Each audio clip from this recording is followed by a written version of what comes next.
here we are in the old InnSuites Hotel, and we're going to show you one of the fine booths here with Ian, and he's right behind me in his Krystal Classic business. He's right here, so let's go over and talk to Ian. Hi, Ian.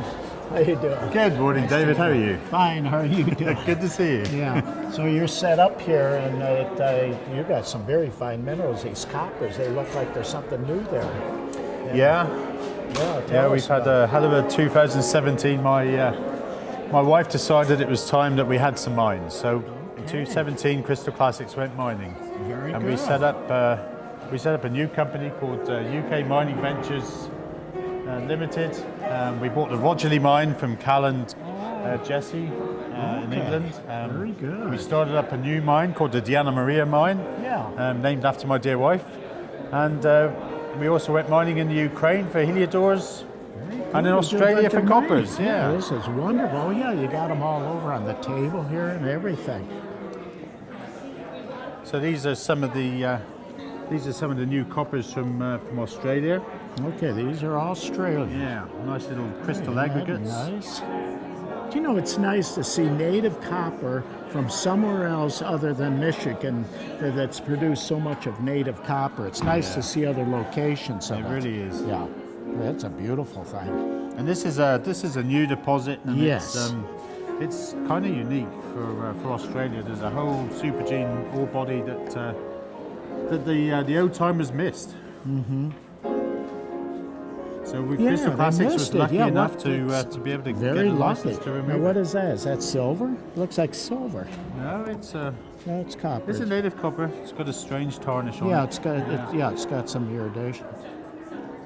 Okay. Then you got some here in the back. Big pieces back here. Yeah, some of these are very nicely crystallized, and this type is one of my favorites. I like these arborescent growths. Look at that. Oh yeah, look at that. And these some here, we're going to show you some really spectacular ones up at the Westward Look. So when we come to the Westward Look, we're going to show you some of the really fine ones that we found. Very good. Oh, that is exciting. And when did these come out of the ground? In the last couple of months. Wow. We have a license with the company to remove specimens as and when they find them. And it's been a lot of fun out in the Australian bush. Oh, that's fantastic. And whereabouts in Australia? Central, the western, where? No, these come from the Rocklands mine. It's a small mine near Cloncurry in Queensland. This is some of the new Diana Maria fluorites. These are beautiful. Now, where are these coming out? This is from the new Diana Maria mine. It's very close to the Rogerley mine, about a half a mile apart. Okay. And this is an east-west vein, and Rogerley vein is a north-south vein. Beautiful. And very different than Rogerley. They're growing on quartz crystals, which is that's neat. It's I kind love of that unusual association. Yes. Kind of unusual for Weardale. Yeah. This is the brand new pocket we hit Beautiful. just color. before the show. Rich color, emerald green. Look at that. his face, David. See if Brian can get that. Oh yeah, there. Oh, look at that. If you can pick up that reflection, you get 4 segments there. Look at that thing. That's beautiful. And when did these come out? In the last few months. Last few months. Very good. Is that big one from the same? Yeah, this is from the same Zero same in on mine. that. That's a killer. And this is a very small pocket here, Okay, that's. fully coated in quartz, which that was very unusual. And is that the same pocket? It's a different pocket, but the same mine. Okay, same mine. Yeah. So this has been a very exciting year for us, David. We're here at Tucson, and this year we're really working. We actually have 11 separate selling locations. Holy cow. So it's You have 7 locations No, in 11. 11. Yeah, throughout the town show here. we have 11 separate locations. Wow. So we shipped over a full container of minerals from Europe. We have so many new collections. Wow. And all the new things from the new mines we've been working. So Your stuff. it's been a busy year for Krystal Classics. Yeah, and you're doing well. I hope they're grabbing it up. We've done very well. Yeah, Good. I have to Very say it's good. been a great show. That's right. We always welcome new discoveries. We you do. know that. And congratulations. Good to Keep see up you, the David. good work. Thanks. Krystal. Hi, good to see you. Nice seeing you. Yeah. Hi, Dave. How you doing? Fine. I'm doing fine. So I see these beautiful things in these cases. So what's happening from last year and what have you? I see some new beautiful things here. Yeah, mainly what we've been doing is prepping our Amazonite smoky quartz off the Smoky Hawk mine out in Colorado. That's what we're known for, is Yeah. the combos out of Colorado. Right. And some other miscellaneous neat things that we find throughout the U.S. Our newest discovery, it's not the biggest thing in the world, but it's really fascinating. It's neat. It's an actual mineral specimen from the great state of Wyoming. It's From Wyoming, okay. yeah, beautiful blue barite on Okay. the gorgeous white calcite. Yeah. Yeah, not a lot comes out of Wyoming when you think of it. Yeah, It's about as barren as you can imagine in Very terms of much so. minerals. And like this one, just real nice, complete. Oh, yeah, look at that perfect miniature. Almost yeah, that's a jewel. It's a neat piece Very for anybody good. who is a barite collector. Yeah. Now, is this a totally new find or existing find and then they found more or anything? It's There's relatively new. I know that they know that there was a locality for barite, Okay. but never any production of any kind, never really any crystallized barite specimens. I see. I'm going to move over to our Amazonite and Smoky production that Tim's Okay. been working on and Dad's been good. working on throughout the year. Okay. It's been a pretty awesome year. Good. We had fewer pockets, but they're incredible. Good. So, I would much rather have really good pockets and Fully fewer, agree. right, than a whole bunch of them. So let me go grab that really Yeah, fast. sure. The color's so rich. Yes, thank you. In fact, it's better than when those blue ones came out a few years ago. That there was a find of the better blue than the average blue, but it's the finest color I've seen of this. Thank you. Yeah, that was Norjo too. Yeah, Norjo had that really, really blue hue to it. And too. this you can see just is intensely green. It reminds me of emeralds, honestly. What's interesting about the Amazonite is when you get the more greener hue, you get a lot more heavy red modeling throughout the crystal structure. Interesting. We were lucky in this pocket that the red modeling was minimized and actually I see. created very attractive groups. That's really This difficult. gorgeous thing. Thank you. That's something that's really difficult in the cleaning process that Tim does, is getting rid of all the iron staining, or if it's Yes. stained by manganese, it just takes Sure. forever. It does, yeah. And we run into the issue where even if we find a beautiful pocket, it doesn't mean it's going to clean up. And we've had many a pocket, Oh, yes. unfortunately not. It looks like somebody made this. Look at that. Isn't that a neat Don't thing? tell anybody Love you. that. Oh, no. We know you do sell very beautiful, natural material. Thank you. But it's a joke. I It's know. it's so good it almost looks like somebody put it together. Yeah. Yeah, but 100% real. What also is really nice about this pocket is the jet black smokies. Absolutely. You Yeah. see those smokies, they have good luster for the location. Yes. And they're just as wonderful as you can really get. Yeah. The jet black and the wonderful. To me, this is blue. Yeah. Turquoise color. Yeah. Intense blue. I think I'm going to have Tim show some other pieces Okay. from our most recent find. He just finished them. And I'm not really sure about these. I haven't actually seen these myself, so Oh, okay. I'm looking forward to it. Well, good. Well, these are our newest production. Oh, okay. The $7 pocket was actually found in 2016. Okay. It took me that long to clean and prep it. Yes, this sure. year. This pocket was found 2017, summer of. Okay, And last we called year. the Smoky Ghost pocket. As you can see, the Smokies are very different. Very different. Wow, isn't that something? Almost goes to white down here, and then very smoky. It's zoned. Look at that. That's very different. I've never seen that before. Yeah, very different kind of smoky. The Amazonite's a very good, strong blue Yeah, green. fine color. Yeah, and this pocket wasn't very big. It was only about a foot by a foot. And we were able to get. That was it. Yeah. The pockets we find up on our claims are typically about basketball size. So when you find one bigger, it's really exciting because you know that there was enough space for larger crystals to grow. Yes. But again, that's rare to find the larger pockets. Yeah. It's so fascinating. So I have something really special to show you here. Let me go ahead and bring it on over. Okay. Do you need help? I got her. I'm always scared when he moves things. Oh, yeah, definitely. It's very scary when you have to move This something is so going large. to be a large specimen. This is. Oh, my God. Wow. Look at this. Holy cow. I've never seen anything like this. Isn't it The quality of it, I've seen this big, large plate they had at Tucson, but the sharpness of these crystals, that's incredible. And size of the crystals. This is the second largest group that we found out of the Icon pocket that we discovered in 2012. Were you the guys that had that great big, excuse me, the great big one? The great big one is the Smoky Hawk King. Smoky Hawk King, Yep. and this is its sister specimen. Okay. And how close are they as far as size of crystals and stuff like that? The King's bigger, but the crystal size is actually Yeah, that's spitting image. I mean, these yeah, two things. Yeah, that's what's hitting my eye. I mean, those two things are giant crystal size. That's right. You know, Because I'm kind of used to seeing this. I kind of remembered, I may be wrong.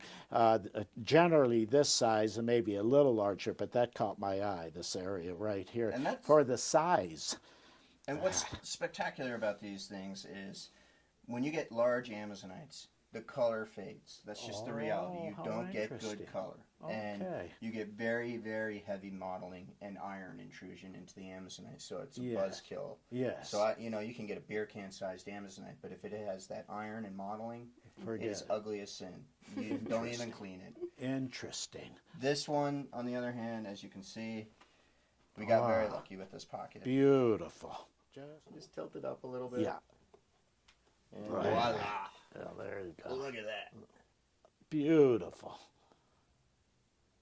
To think this came out of the ground. It did. That's one of the most important things of mineral collecting is that the appreciation of the natural substance coming out of the ground. This pocket I've spent, 3 or 4 years working on pretty nonstop. So. Holy cow. He's got patience, that's for sure. I try. Wonderful. Krystal, congratulations. It's just beautiful. What a beautiful specimen. Tim, great job. Thank you. You can be proud. We're Thanks a lot. Yeah, we're so happy you could join us. Right now, we've moved our room. We used to be in 182, and we're now in room 175, overlooking the courtyard here at the InnSuites. So how nice. Yeah, so this is where people can find us, where we have our specialty specimens that we can bring out and show anybody who's interested in seeing them. Very good. Thank you. Thanks again. Thanks a lot. Hello, man. How you doing? How are you? Fine. How are you? Nice You to know, I looked see in you. this door here. Boy, what a color. This is something I haven't seen before. So give us a little spiel on this. These are new calcites, which we brought from Poland. It's Okay. quite rare to bring something from my origin country. Yeah. They are found in the basalt quarries, which are operating for industrial stone. And during the research in that area, we found a zone very rich in these orange calcites, Yeah. which occur in the breccia. There are hundreds of small pockets, and we were able to extract bigger number of the specimens. Yeah, and then you got it in the spheres on the matrix as well. Totally different, but they're from the same mine? Yes, this is the same mine, but it's completely different zone. This is from the central part of the lava flow, and in the small pockets you can find these spheroidal-looking calcites. Okay. In fact, they look like botryoidal, but they are not botryoidal. Okay. These are very modified, complex aggregates of rhombohedral crystals. Oh, for Pete's sake, isn't that neat? This, in fact, it's quite rare mineral called ferrosaponite, the bluish thing here. If you look closely on the specimen, you can see many of the spheres got a Mercedes sign. These are buried rhombohedral faces, which are buried by extremely curved edges of the crystal. So looks like botryoidal, but in fact these are rhombohedrons. How interesting. Okay. There was article published in the issue of Mineralienwelt, first one in this year, about this location, explaining the crystallography of Very the good. I'm calcites. glad you said that to document it. I can show you one of pieces, which is one of the weirdest one we found there. These are also very complex rhombohedrons. You can see these are shifted crystals looking like bow tie. Yeah. And the sparkly mineral on the back is a philipsite. These are pretty good philipsites for Poland. I see. Okay. So this is still operating quarry, and there is a chance in the future we'll find more of these Oh, calcites. very good. And when were these approximately found? So this, my friends from the southwestern Poland found it about 2 years ago, and they were accumulating material for 2 years, and it's the first time we are releasing that for the public. Very good. The other thing I would like to show you also comes from Poland, and this is more curiosity maybe than mineral for very high-end collectors, but it's something what every person loving crystal will appreciate. Right. These are Some of extremely these are coppered fabulous. halite crystals, which are colored by tolbachite. It's very rare copper chloride. I will maybe pull out 1 or 2 pieces. Yeah. They are extremely coppered. Looks like book examples. I've never seen anything like that. Look at that. These are growing in the old tunnels of the copper mine on the depth about 1,000 meters. Okay. And in one of the old tunnels, which was closed for 20 years, my friends, which are geologists making research, just enter after these 20 years and found a carpet of these kind of crystals. Very good. That's great. So some of them got really deep color. Yeah, varies. Okay. These are all cubes, cubic crystals, that, which are cubic. extremely coppered, skeletal growth. Okay. Okay, the last thing I would like to show you is in this case. Okay. Ooh, There is a mixture of minerals, but the new thing here are the new fluorites from Morocco. Yes, yeah. They come from the Taurirt area. This is the place where years ago there were small quarries, small mining operations, and now there is a big quarry and more serious operations, so bigger number of the specimens start yeah. to come And out. when did these come out? It's the quarry start to operate the middle of last year, Okay. so it's Do you quite think fresh. It has a possibility of I think there is a big potential. Okay. Some of them occur with barite quartz, and some of them are very unusual. If you look, I don't know, Brian, if you can coach that. This is extremely flattened cube, looking it like is, the ones from Spain. You can find the fossils with them. These are Jurassic limestones. This is the brachiopode. Oh, that's beautiful. Look at that thing. Different. with we you. hope in the All this is future- different. Yeah. We hope in the future there will be bigger amount of the specimens. Yes. I would like also to show you 3 special pieces which I got here. So this is one type of these fluorites. Oh, It's okay. extremely clear on the white barite. Yeah, it sure is. You can see the Water matrix clear. through the crystal. Yes. Well, that is all right. This represents the really good color which can be found there, Sure is. It's a beautiful piece. Perfect miniature. and great luster. Beautiful. And these are again the flattened cubes. Okay, perfect thumbnail. Full size. Beautiful. So we hope in the future to bring more Oh, yeah. of these If this is specimens to any the market. indication, you may hit a jackpot. Well, Tom, wonderful things you showed Pleasure. us. Good for you. And it's always nice to hear about the new minerals coming out of the ground. I always look forward to that. And you're doing a good job getting that out of there. We try, we travel all the time. We always hope to find a new stuff. Very good. Thank you very much. See you. Nice to see you again. Nice seeing you. It's been a long time. Oh, yeah, a whole We've known year. each other for years and years. Yeah, early 80s. Wow, time goes so fast and everything. Well, you were sitting here, and I noticed you got something very special here to show us. This is very, very, very rare, I think. It's a dioptase crystal that's, I believe, out of the Cocovelle region, and I've never, ever in my whole entire life seen one this large. I singly. agree. This is magnificent. Normally, these are like maybe up to a ½ inch, but like this, you see them, but nothing like this. This is the largest single crystal I have ever seen, Well, and it's fabulous. I believe it came out of the ground in the 1950s. It was part of a private collection, and it's double terminated, and it doesn't quite look like a floater because it was probably attached Yes. to a plate somewhere. What I see here, yeah, it bumped up against something there. But the thing is fantastic. I've No, been it's the largest fine single crystal I've ever seen I've of been this. going to South Africa for 30 years, 40 years, and I've never seen anything quite like it. No, Never. same here. So I've seen a lot of dioptase. George Burnham, he used to Oh, go yeah. there. He brought Yeah. in a ton load of it. Never seen anything of this Charlie size. Keys too. You know, so, Yep. yeah, it's a fantastic piece. I'll probably be walking around with it in my pocket, and who knows. Yeah, oh yeah. My pleasure. Congratulations. Thank Yeah. you very much. Thanks I a lot. appreciate it. Appreciate Thank it. you very much. Thank you, Ryan.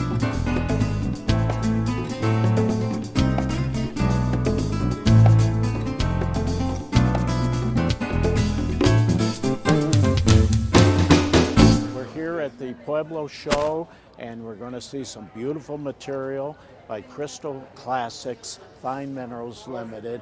And let's take a look at it. And they've got some wonderful things I can see here. So let's take a look, see what's inside of here. Hi, Inya. How are you Hello. doing? Hello. I understand that you have a wonderful exhibit, and boy, I'm seeing some beautiful material here, and a wonderful topaz, and you've got burls, and it's been so popular here in the United States, the crystals and everything, but what I'm spotting here is all the beautiful cut stones that you folks have got. Another thing that's catching my eye is the bicolored of the topaz, that blue and brown. That's very unusual. And I think that's absolutely beautiful.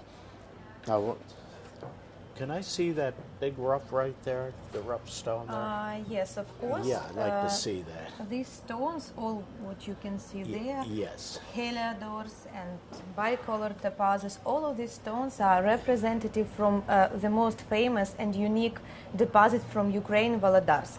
Very good. See, this is brown and blue, same as the cut stones way they were cut. This is a fabulous piece of rough. There's a lot of stones to be cut out of this. And don't cut it, always save that because it's a good museum piece just to show the bicolored of this material.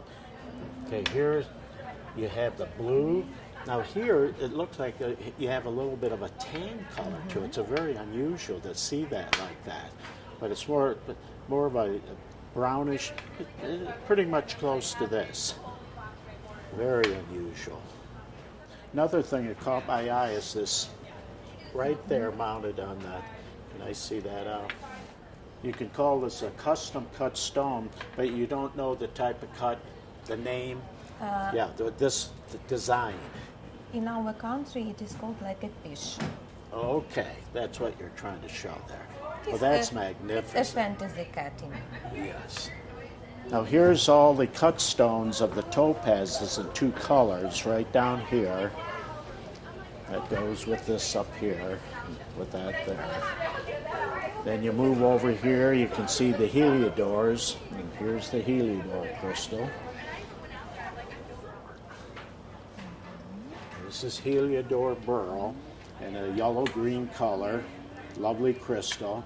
And they have other crystals as well, but then you get these beautiful cut stones from this material here. Let me show you another stones, Okay. also another samples of it. This one. Beautiful. Isn't that a pretty stone?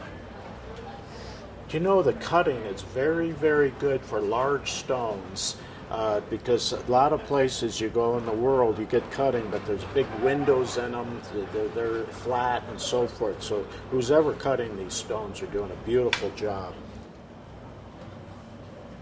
Beautiful cushion cut here. Look at that. Beautiful. And there's one other. Can you bring that little box out? Now here they've taken the rough, at each end it's blue, and they have a center part of the brown rather than just half and half. They've got on both ends blue and then the center with the brown color. Beautiful. Oh, let me show you a set of beautiful Okay. stones. Also, Oh, isn't that beautiful? And here they're cut pretty much like this. Beautiful. So you have all different sizes, and then what Yes. the operation producing this, you could take requests. Can they cut a stone like this? And it's fabulous. I've never seen such a fine assemblage of this material. Period. And you have a big mining operation involved with you. That's great. Thank you very much. Thank you. Yeah, you have a beautiful showcase. Thank you. Hi, Nice Dave. How seeing are you you? again. Good to see you. Yeah, Good to- I can't believe how fast this I come. know, 2018 already. Yeah. Hi, Brian. Hi, how are you? How are you? Nice seeing you again. See you. It looks like a smoky quartz, but it isn't. No, it looks like it a isn't. tourmaline. It is a tourmaline. Wow. And we were informed Is it a yesterday. Schorl It's a type? Schorl, It's but Schorl if you type. slice it very thin, it will be transparent, believe it or not. If It- you slice it'll be blue. Oh, okay. But it's then got to that be isn't very Schorl. thin. Yeah, that's Yes. right. It isn't Schorl, but it's so dense. Yes. That what you're saying, that's a magnificent thing. And it's from Nigeria, so that's Nigeria, okay. not Makes like it even a usual little bit Brazil different. or Pakistan. No, or this is a Namibia. major museum piece. It's from a very, very old collection. Oh, you And see the that? person was from Germany that had gone to Nigeria many decades ago. It was in his collection, Mm-hmm. and we just purchased it in Europe recently. Very good. It has Never the- seen anything with the complexity of the whole termination, the parallel growth on it. It's a wonderful thing. Normally you have fluorite that's one crystal with the yeah. spinel twin. Yeah. This has got many, which is what makes it very unique. There's several crystals, Very and each one much that's so. attached has got a Look at spinel this. twin along with it. Holy cow. And this is from northern Pakistan. Okay. It's got beautiful So pink that's color, like rose color. Yes, Four it does. crystals here, and Yes. then 4 on this side stacked up, Holy cow. and 3. It's so hard to be able to get that on film. Yeah, you can see the twinning in there. You're going to like that. This is a beautiful piece. What caught my eye when I came in the room, it's an electric type of blue. It isn't just a nice blue, it's really a lively blue. It jumps out at you. And I've studied this over for a few minutes, and I've come to the conclusion that there's a parallel growth of a lot of crystals, and you're getting a color bounce all the way around. It's given a stronger color. Now, if you put this in daylight, it's kind of like normal. Daylight isn't as good as the incandescent bulb that you're using. But I would consider this a very unusual aquamarine. And because of all this parallel growth, look at all those All the little needles on crystals, each yes. side, all crystallized. It's a very unusual piece. And when I came in the room, boy, that thing jumped out at me color-wise. It's got like inky blue spots in certain areas and almost like an electric Paraiba color. But it is aqua. And this is from northern Pakistan as well. But it's not your usual amethyst This is flower. a beautiful Because you thing. see these crystals in the Yes, center. Normally yes. they're just flat flowers. Oh, yeah. But This this, is is like gorgeous. 3 dimensions. Yes. Look at this thing. You got this one big one here. You've got this little one here. It's in the centers of the overall thing. Amethyst, amethyst here. Then that isolation crystal. When did you glue that on there? We tried this morning, but it kept falling off because the glue wasn't strong enough. That's a beautiful thing. You know, I've seen these things, chunks of it, or one or something, but you have literally a little one and a big one.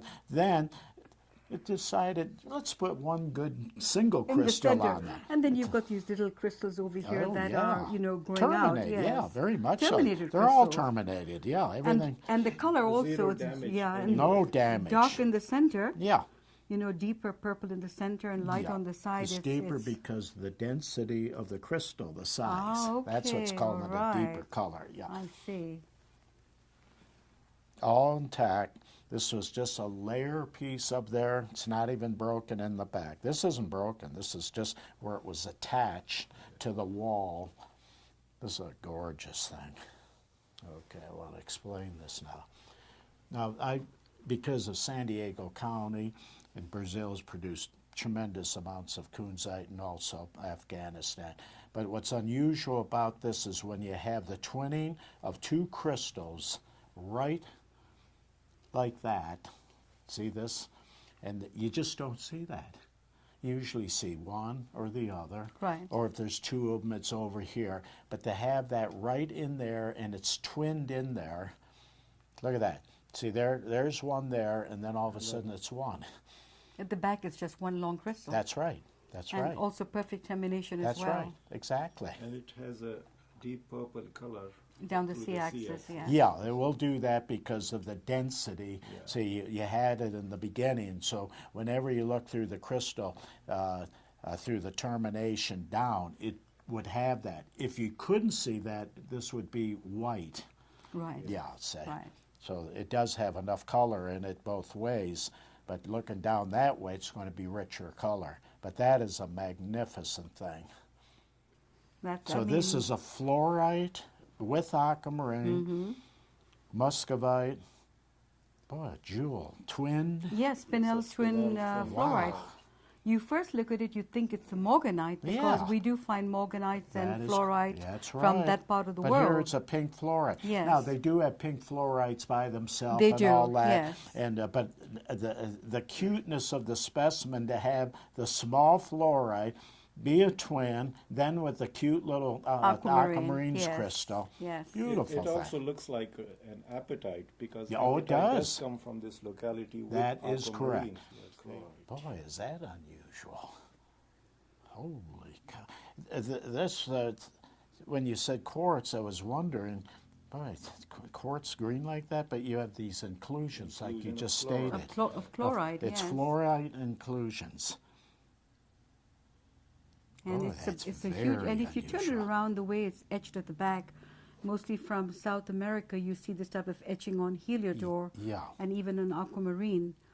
This piece is from Madagascar, Okay. and the amethyst and then the green quartz that's growing right on the top, Right. like a petal. Now that looks like it's been glued on as well. Very much Yes, so. yes. But It's not, obviously yes. not glued on, but no, it looks it like looks it. like, You'd yes. say, is this some kind of a gag? Yes, This yes. thing right next You've got to be it. so careful nowadays. You don't Oh, know yeah, what's going on in our industry, you know. That's right. You've And got to when be very careful. You backlit it like I'll show you.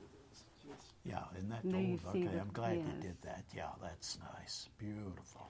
We have something else that we've left till the very end to show you.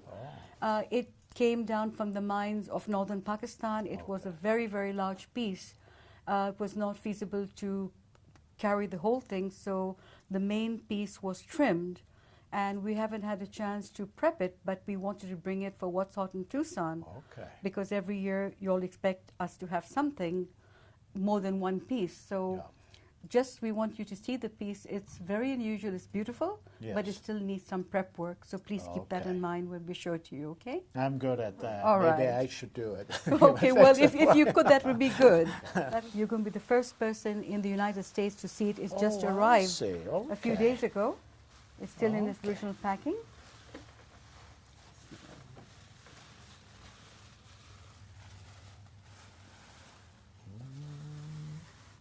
Look at this.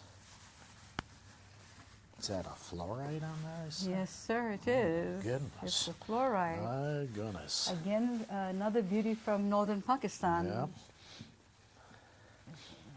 Okay, Wow. there you go. This is fabulous. And that is Look at also a spinel twin, and it's gemmy. Holy cow. Yeah, look at that. If you can get some reflection filming that. This is fabulous. It's Now, what you meant by little tuning up, like this yes, here. Yeah. over here. We That's just all it had needs. this cut off over here. That's right, To yeah. to lighten the weight That's because right. it was a larger matrix. It weighed a Okay, lot. yeah. So basically, the main that's specimen right. was isolated. That's now right. this has to be just smoothened out, and that's it. I call it needs a tune-up. of It needs this a tune-up, trimming, yes. It but does. it's fabulous, absolutely fabulous. And Dave, when you see this C-axis, you see the gemminess in the crystal. You Yeah. holding it? You holding It's it? actually water Okay. clear in Up, there. hold color. Holy Okay. cow. Like that. And you see all like it's Never the seen edges on anything that like has this just been with. faceted. It's not Yeah. obviously, but it's so beautiful. Yes. All the sharp edges on Oh, that, yeah, look at that. reflect the light. See, I don't know if Brian could Yes. pick that up, all those crystal faces. And the twinning. rosettes of the Yeah, muscovite, look silver, at that. silver Yeah, muscovite. yeah, beautiful rosettes of that. This is Yeah, that major thing. this is Rocksaholics Jewel in the Crown for 2018. Yeah. For Tucson 2018. Yeah. Congratulations, Thank you you. guys. Thank you. Good job. Thank you, Brian. Thank you. you What's all hot for in coming. Tucson? Thank you so much. Thank you. Hello, Dave. Mrs. Desai, how are you? Good, good. Thank you. Another year. The years are going fast. Yes. And boy, when I came in this room, I see some beautiful things we're going to have to go over. Yes, and we are really honored. It's a third year on we being on What's Hot in Tucson, and we really honor this. Well, thank you. Appreciate it. Fluorite. Now they have these, but look at the beauty of that thing. Beside the colorful things, this caught my eye immediately because I see a lot of them with the ball, but just the curvature of this, it's really a choice one of these. Yeah. These are fabulous. Yeah. Yeah. They are one of the best specimens which were found from pentagonite, and it is from Pune. You see now the quarries next to Pune, they are getting shut down because of the construction. So these specimens have day by day becoming very rare, and it is. Oh, that's it. They're not going to produce anymore. Okay. And you see, these are very fragile. So also it is very good to have them reach Tucson intact. Fantastic. Beautiful. Wow. It's the very deep green color Yeah. of light with the very Look good at that. formation, Yes. as you see. That's fantastic. I've never seen this deep of color. Yeah, in it has the this mineral. celluloidite mixed in it. That's why this green color has, And what is it? celluloidite. Okay, interesting. Beautiful. Look at that. This one is from Pune. Okay. And with steel bite, and you see there is a Scolecite. scolecite also. Yeah, scolecite there. Beautiful. It's very good and lustrous. You see the color and the Oh, beauty yeah, of it. Yeah, the combination, when you get that combination like that. Yes, this is very beautiful red color eulandite. Eulandite, okay, in this cavity. But what really caught my eye that made it very interesting is that all the sawing here is almost like in part, this is natural. This is natural, Okay, this yeah. is all natural and Yes. everything. But this was so artistically Yes. with these so you can use this. If you don't use it as a mineral specimen, you can use it as a piece of natural art display, yes, yes. that was finished off by sawing Yes. it around It's there. we have very good cutters. Very much yes, so. Yeah, they just look at the do very work. good work for Lot this of good without work. hurting the mineral. Exactly. They make sure that the mineral is safe inside, is correct. and they get the basalt That's properly right. carved. Yeah. And you see the base, the calcitony base, it's such a nice and lustrous. Yes. And the deep red color Color of that, yes, eulandite, it's wonderful very color. beautiful. Yeah. This color is can't like remember that color. That's yes, hard to it's get. from Nasik, the Okay. place where we live. So the home city of where we live. Well, that caught my eye. Even we were surprised to get this. It's a very different quality of steel bite. It has a mixture of eulandite in it. Okay. Yeah, Look at that. minute eulandite and steel All bite. the way around. Oh, that's a wonderful It's a place. floater Oh, yeah, absolutely. from Oh, Aurangabad. That's so light. Yes, Isn't that very neat? light. Well, it has a lot of airiness to it. Yes. You know. Oh, that's beautiful. Holy cow. That's a beautiful specimen of cavensite cluster. Exactly. Normally you don't see such a big bunch of cavensite Yeah, together. I This see. comes from Pune. Very good. Top color. Yeah, that has real character to it. If you see closely, Yeah. Mesolite. Mesolite. And apophyllite in yes, there? there's a green apophyllite that Yeah. just popped up into that. Very good. Steel bite at the base in here. That's a gorgeous thing. Yes, it was. Again, I thank our, the workers, the laborers who work behind it. This is so fragile. It's so soft. Getting out of the main rock, this beautiful thing. Yeah, heavy, hard, and yes, everything, and so it survived. and getting out this beautiful thing into this, it's like amazing. It is. Yes. Absolutely. Oh, that's fantastic. Even that little one Yes. right down there. Look at that thing. Yes, you can see this. Unbelievable. You can see this green upper Oh, fleet. it's Here beautiful. also the base here on They this did a ball there's a wonderful thing. green upper fleet and The still bite and the balls, what are they? they are Thompsonite balls. What is it? Thompsonite. Oh, okay. Yeah. Beautiful. Let's see. Thompsonite, it comes sometimes in brown color, in red color. This is the combination with red and orange on gorgeous. steel bite base. They look like apples on there. Yes, peach or apple. It's beautiful. Yeah, that's Might even as well do it while Thompsonite. they're here. As I told you, sometimes it comes in brown color, red color, Okay, orange okay. color, white Very color. good. So this is Yeah. I think this is the darkest brown color Oh, it's Thompsonite. wonderful. I've never seen anything like that. You have two of them here, yeah. There's the other Yeah. one. Yeah. Very, very interesting. Okay. This was a recent find Yes. from the wells. From the well? Well of Ahmednagar. Okay. That big one catches my eye. Look at that thing. That was one of the most My spectacular God. specimens from the pocket. Oh, that is something. Boy, the work of getting this out and unbelievable. Wonder how long it took them to get this much out. This region, Ahmednagar, is specialized in green upper fillet flowers, and this pocket, the whole pocket. If you see, each and every specimen has its own beauty. Beautiful. Look at that.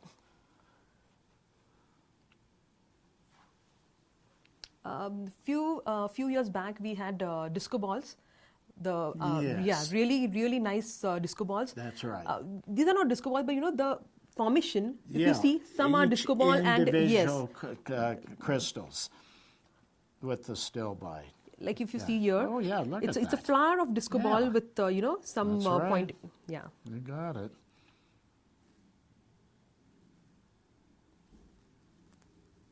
Once again, you done a fine job. Yes. Beautiful exhibit.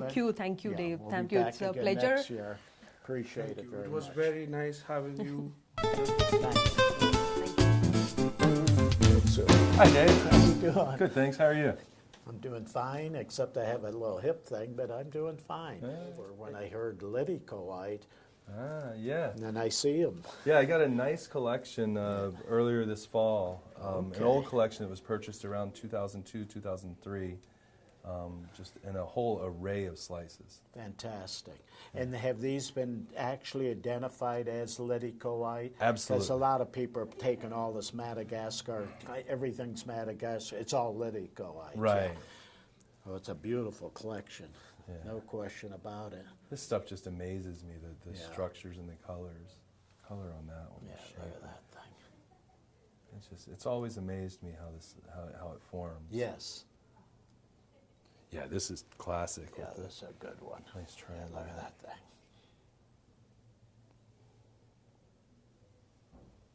I picked that up last year here from a Swedish buddy of mine. Yeah. Got it from an old collection. He said it was from Yunnan province in China. Oh, okay, it's from Yeah. China. Yeah. And I haven't figured out what this strange ball thing is here. I was going to maybe It try might be take a look. lepidolite just condensed and with Yeah. a mud coating in there and everything. Yeah. Now this, I'm going to mention something about this. It's very unusual to get the subject matter crystal be the base. Right. Yeah. Here's the commonest thing. Right. But it's aesthetic. It's beautiful. It is aquamarine. And here it's the aquamarine. It's broken on each end, but it's a base. Right. Yeah, and you have this beautiful quartz grit. It's eye-catching. Yeah. So it's just another twist in mineral collecting to Right. have that. Because everybody, well, you shouldn't, no. It's broken on each side. So it makes for a very attractive specimen. Okay, now this opalized wood, and this, give a little spiel on this. It comes from Bandung, Java, Indonesia, Okay. a little bit south east of Jakarta. Okay. I haven't been to the deposit yet. I'm going hopefully in about a month. Okay. I have 2 different people that have deposits there that I can go explore. Very good. Yeah. Well, very good. Move Anything forward. else here? Some new carvings I got. Oh, okay. I was going for the traditional Japanese woodcut of the tsunami wave. Okay. I don't know if I've ever seen a carving of a tsunami before, so I Never. thought I'd have to give it a shot. Oh, good. Yeah. And it's a Madagascan sapphire. So I was going to say, I didn't know the locale. I said, that looks like corundum. Yeah. I'll tell you, for them to carve a piece of corundum with this much work put into it, it's a tough material. It took a few months. Oh, I mean, not yeah. non-stop, but it took Yeah, a few right. months to get it finished. Well, they had to use diamond to do it. Yeah.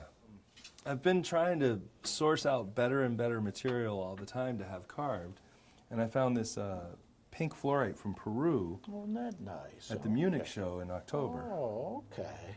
Isn't that cute? 2 little bunnies.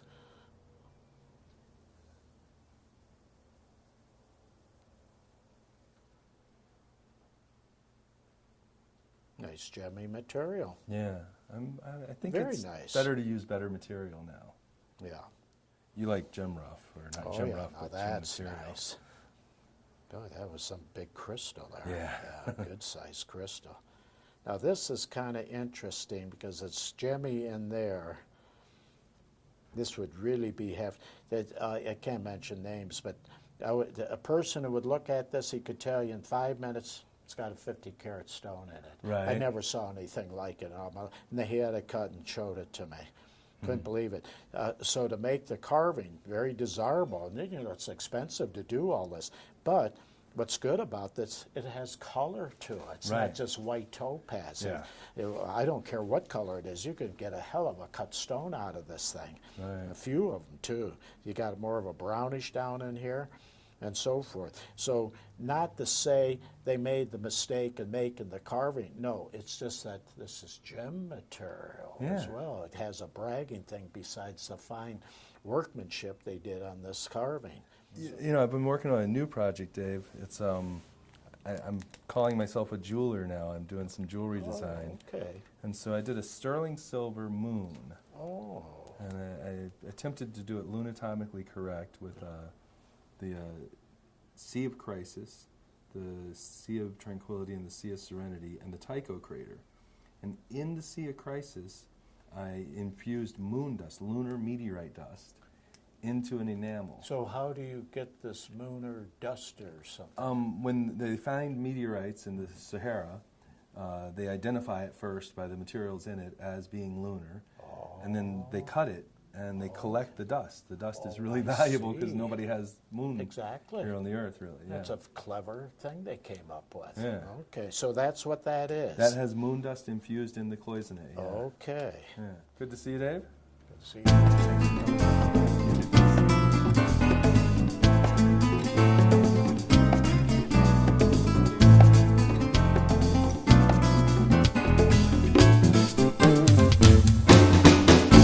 Dave, is that you?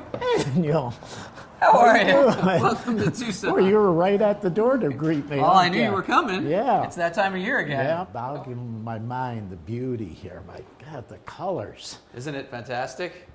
Absolutely fantastic.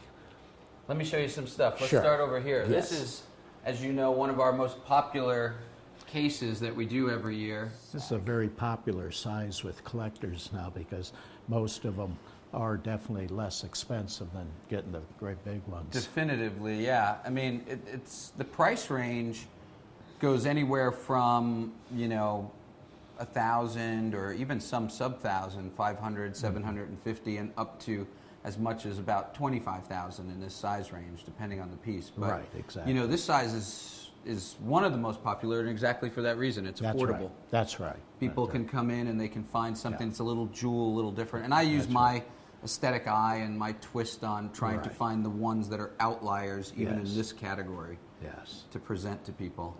I love the little cactus, Yeah, look at that. Yeah. stucknala, tourmaline. And then over here we have this. This is one of the large, beautiful objects that we come across. So we go from tiny to gigantic. Yes, you have all different sizes. What a magnificent thing. And it's totally complete all the way around. It isn't like one part that's broken off at the bottom. Amethyst quartz crystals. And it's interesting. You look at these spires growing out. I mean, that's the unusual thing. These flowers are not uncommon, but in this size, they're incredibly uncommon. Never see anything like this. And then to have this three-dimensionality of these almost scepter-like radiating quartz crystals. It's extremely super different. Crazy. From the Irai area. This is almost like citrine. Yeah. It's a little bit like citrine, a little bit. It has hematite inclusions. That's what the red is. Yeah, okay. Along with the amethyst. Yeah. So, wonderful piece. Oh, fantastic thing. Again, an assortment of rarities, choice things. We have the tenantite and siderite over on the left side with the chalcopyrites. You have the lovely purple and yellow fluorite with the chalcopyrite inclusions. Beautiful. That's from Rocksaholics collection. You've got some fabulous fluorites that we're going to see. Yeah, there's some beautiful pieces. Wonderful. Really wonderful fluorite. Look at this fluorite here, this sphere on quartz. Can you believe that? From Kavnik from Romania. It's wonderful. Very, very unusual. Thorianite, rarities. These are the best scapolites in the world, those Tanzanian ones, in my opinion. Oh, yeah, they are. Quality of the crystal is just phenomenal. Here, take it in your hand. This is absolutely beautiful. Looks like it was grown in a lab. Show it on the C-axis. You can see the color that way. Yeah. It's got that deep saturation down the C. Yes. And all the multifacets going around there. Wonderful gem crystals. Oh, fantastic. This is magnificent. And then we have look at tourmaline this. from, Oh, my goodness. From Dara Petch. That is magnificent. Isn't that great with the kunzite crystal splitting it? And it's doubly terminated. I'm glad you mentioned that because point. some might think it was the pink tourmaline, but here you have kunzite with it. That's fantastic. And that coloration, that size, a major, major specimen. Yeah, it's a I never had anything like that in my collection. I'd never seen anything like this before I saw this. Now, when was this found? This was found 2 years ago. Just 2 years ago. See that? Yeah. What a pocket. That was the only piece in the pocket. It was just one piece, one find. It's a total floater, isolated thing. There weren't like 5 of them. And it's cool. It has this rows of albite crystals, Clevelandite, all over here with a light dusting of what we think is like a powdery rhodochrosite, which is not unusual for there, but I haven't tested that. Yeah. And then this is the kunzite, and then it's doubly terminated. I mean, it has a point on the bottom. Oh, yeah. It sure does. That's why I have it in the armature holding it, the clutch. Very good, yeah. It's dark. It's dark. It's like a midnight blue. That has to be very unusual. That size of that color, and I couldn't quite, now what would that be up there? And on the white background. So yes, it exactly, pops, you know? exactly. That's what makes it great. We're talking about something different.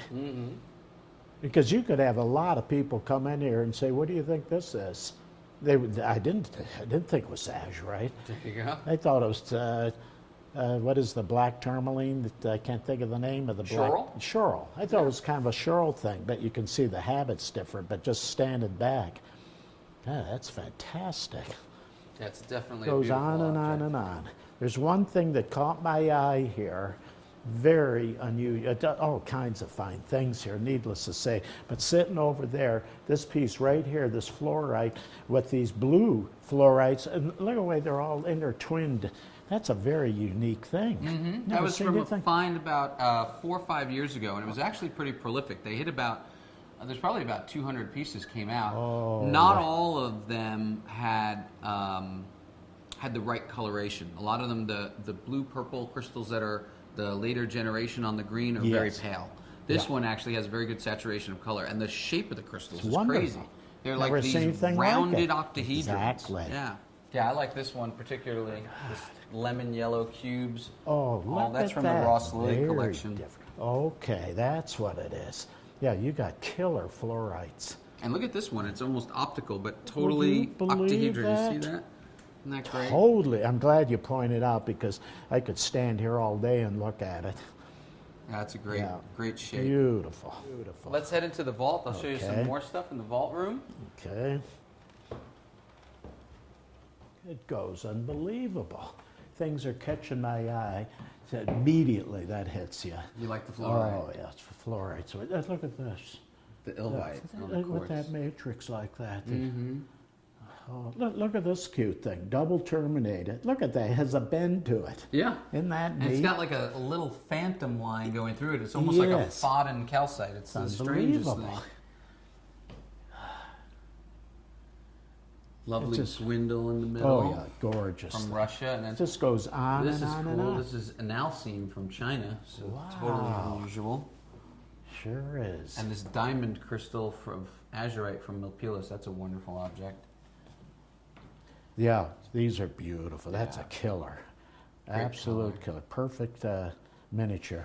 Look at this beautiful jewel. Isn't that nice? It just goes on and on and on. So here we have some beautiful things as well. You've got the lovely Patinera tourmaline. That was the best piece from the last pocket that we collected in 2012. Oh, okay. Yeah. In that, shooting all over like a burst. Like a burst. Just goes on and on and on. Lovely rose quartz. Yeah, super isn't that a light, beautiful thing? Beautiful color. The appetite. Reminds me of a tornado coming. It does. It looks like a little tornado. And these are coming the down. clouds. I like it. Kidding aside. Yeah, that's an unusual thing. The apophyllite, yeah. Isn't that you got things that have a total look different than the normal ones that you see. Yeah.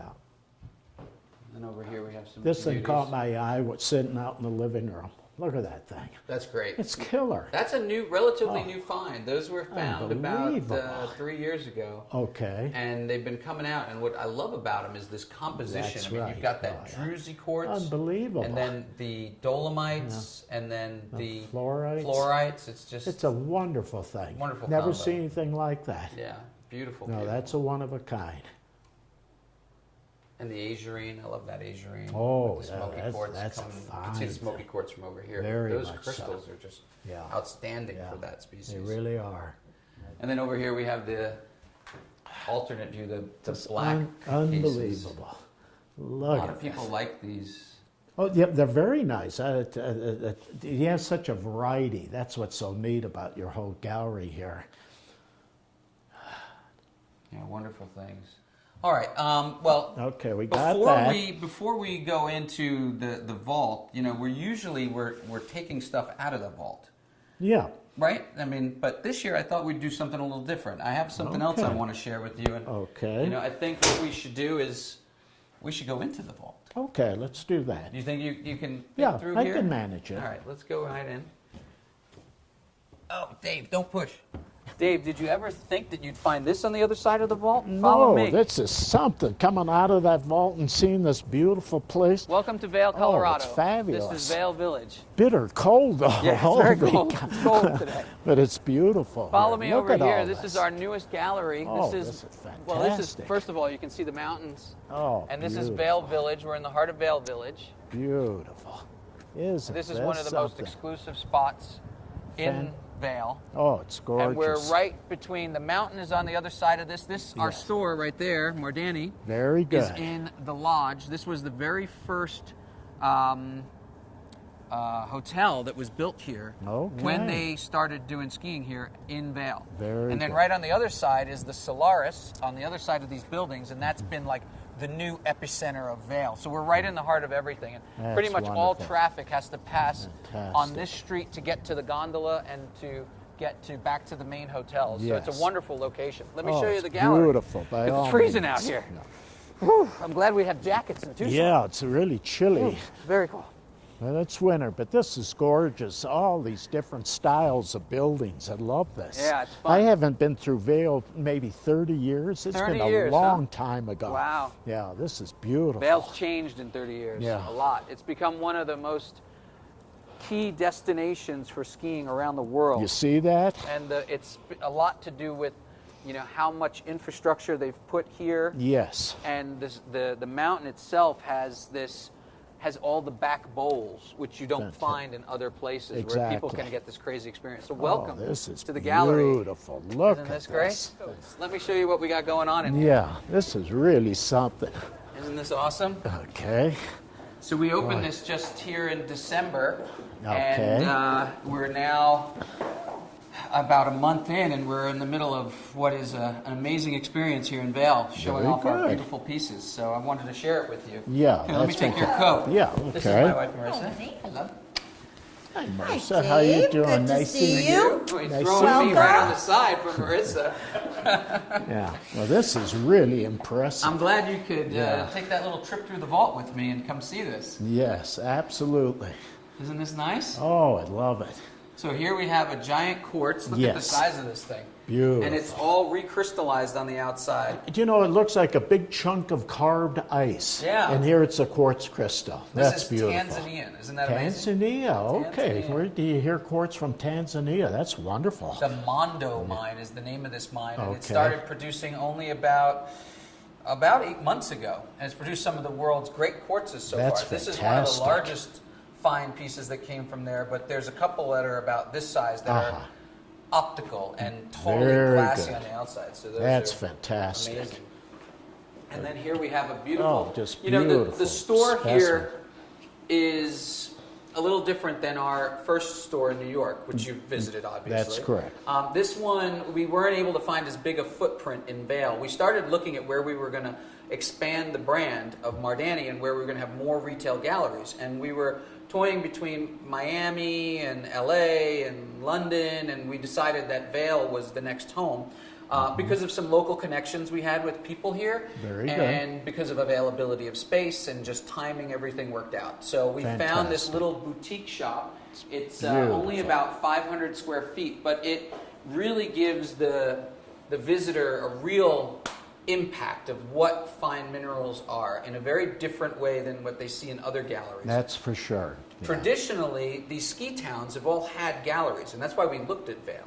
You know, there's one gallery that was in Beaver Creek, there's one in Aspen, there's 2 others here in Vale already. Okay. But they sell much more commercial product and things that are easier to find, and not the really high-end, fine mineral specimens that you and I are accustomed to Very dealing much in. so, yeah. And so this was the same way we had Mardani in New York, was an experience for people to come in and see that level of quality that they can't find on store shelves anywhere. That's right. That they can't walk into and have a real touch Yeah. and feel experience with. Exactly. We put that at their fingertips on Madison Avenue. And so here, this is that same experience. You have Very good. that experience where you can come in and see beautiful mineral specimens at the level that you've been collecting and I've been collecting Absolutely. and sharing with people for the last 20 years. Beautiful fluorite here. Isn't that great? Oh, it's fabulous. It's got a wonderful And this sculptural aspect. looks like an owl up there. Yeah. Look at that. There's a smiley Yeah. face one way Isn't or a that monkey cute? upside down the other. It's a great agate slice.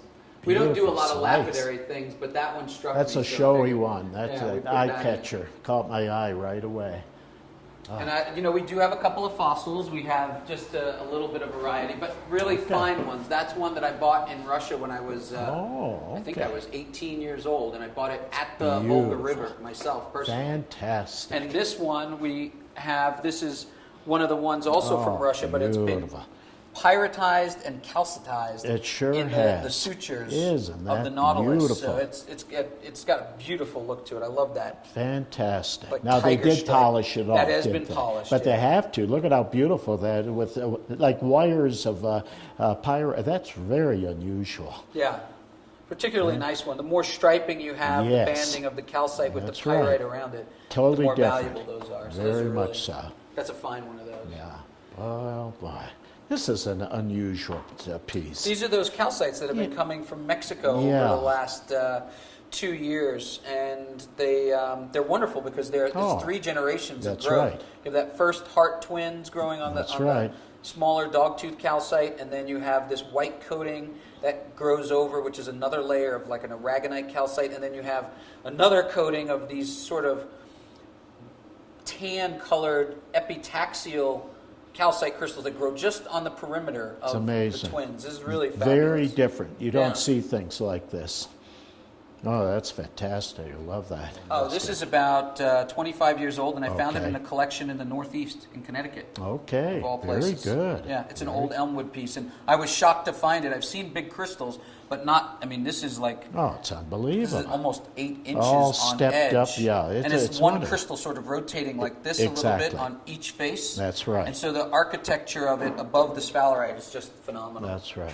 Now, People this love caught my eye. This a pink calcite. I've never seen a shape like that. Isn't that nice? That's very unusual. Very elegant. Beautiful.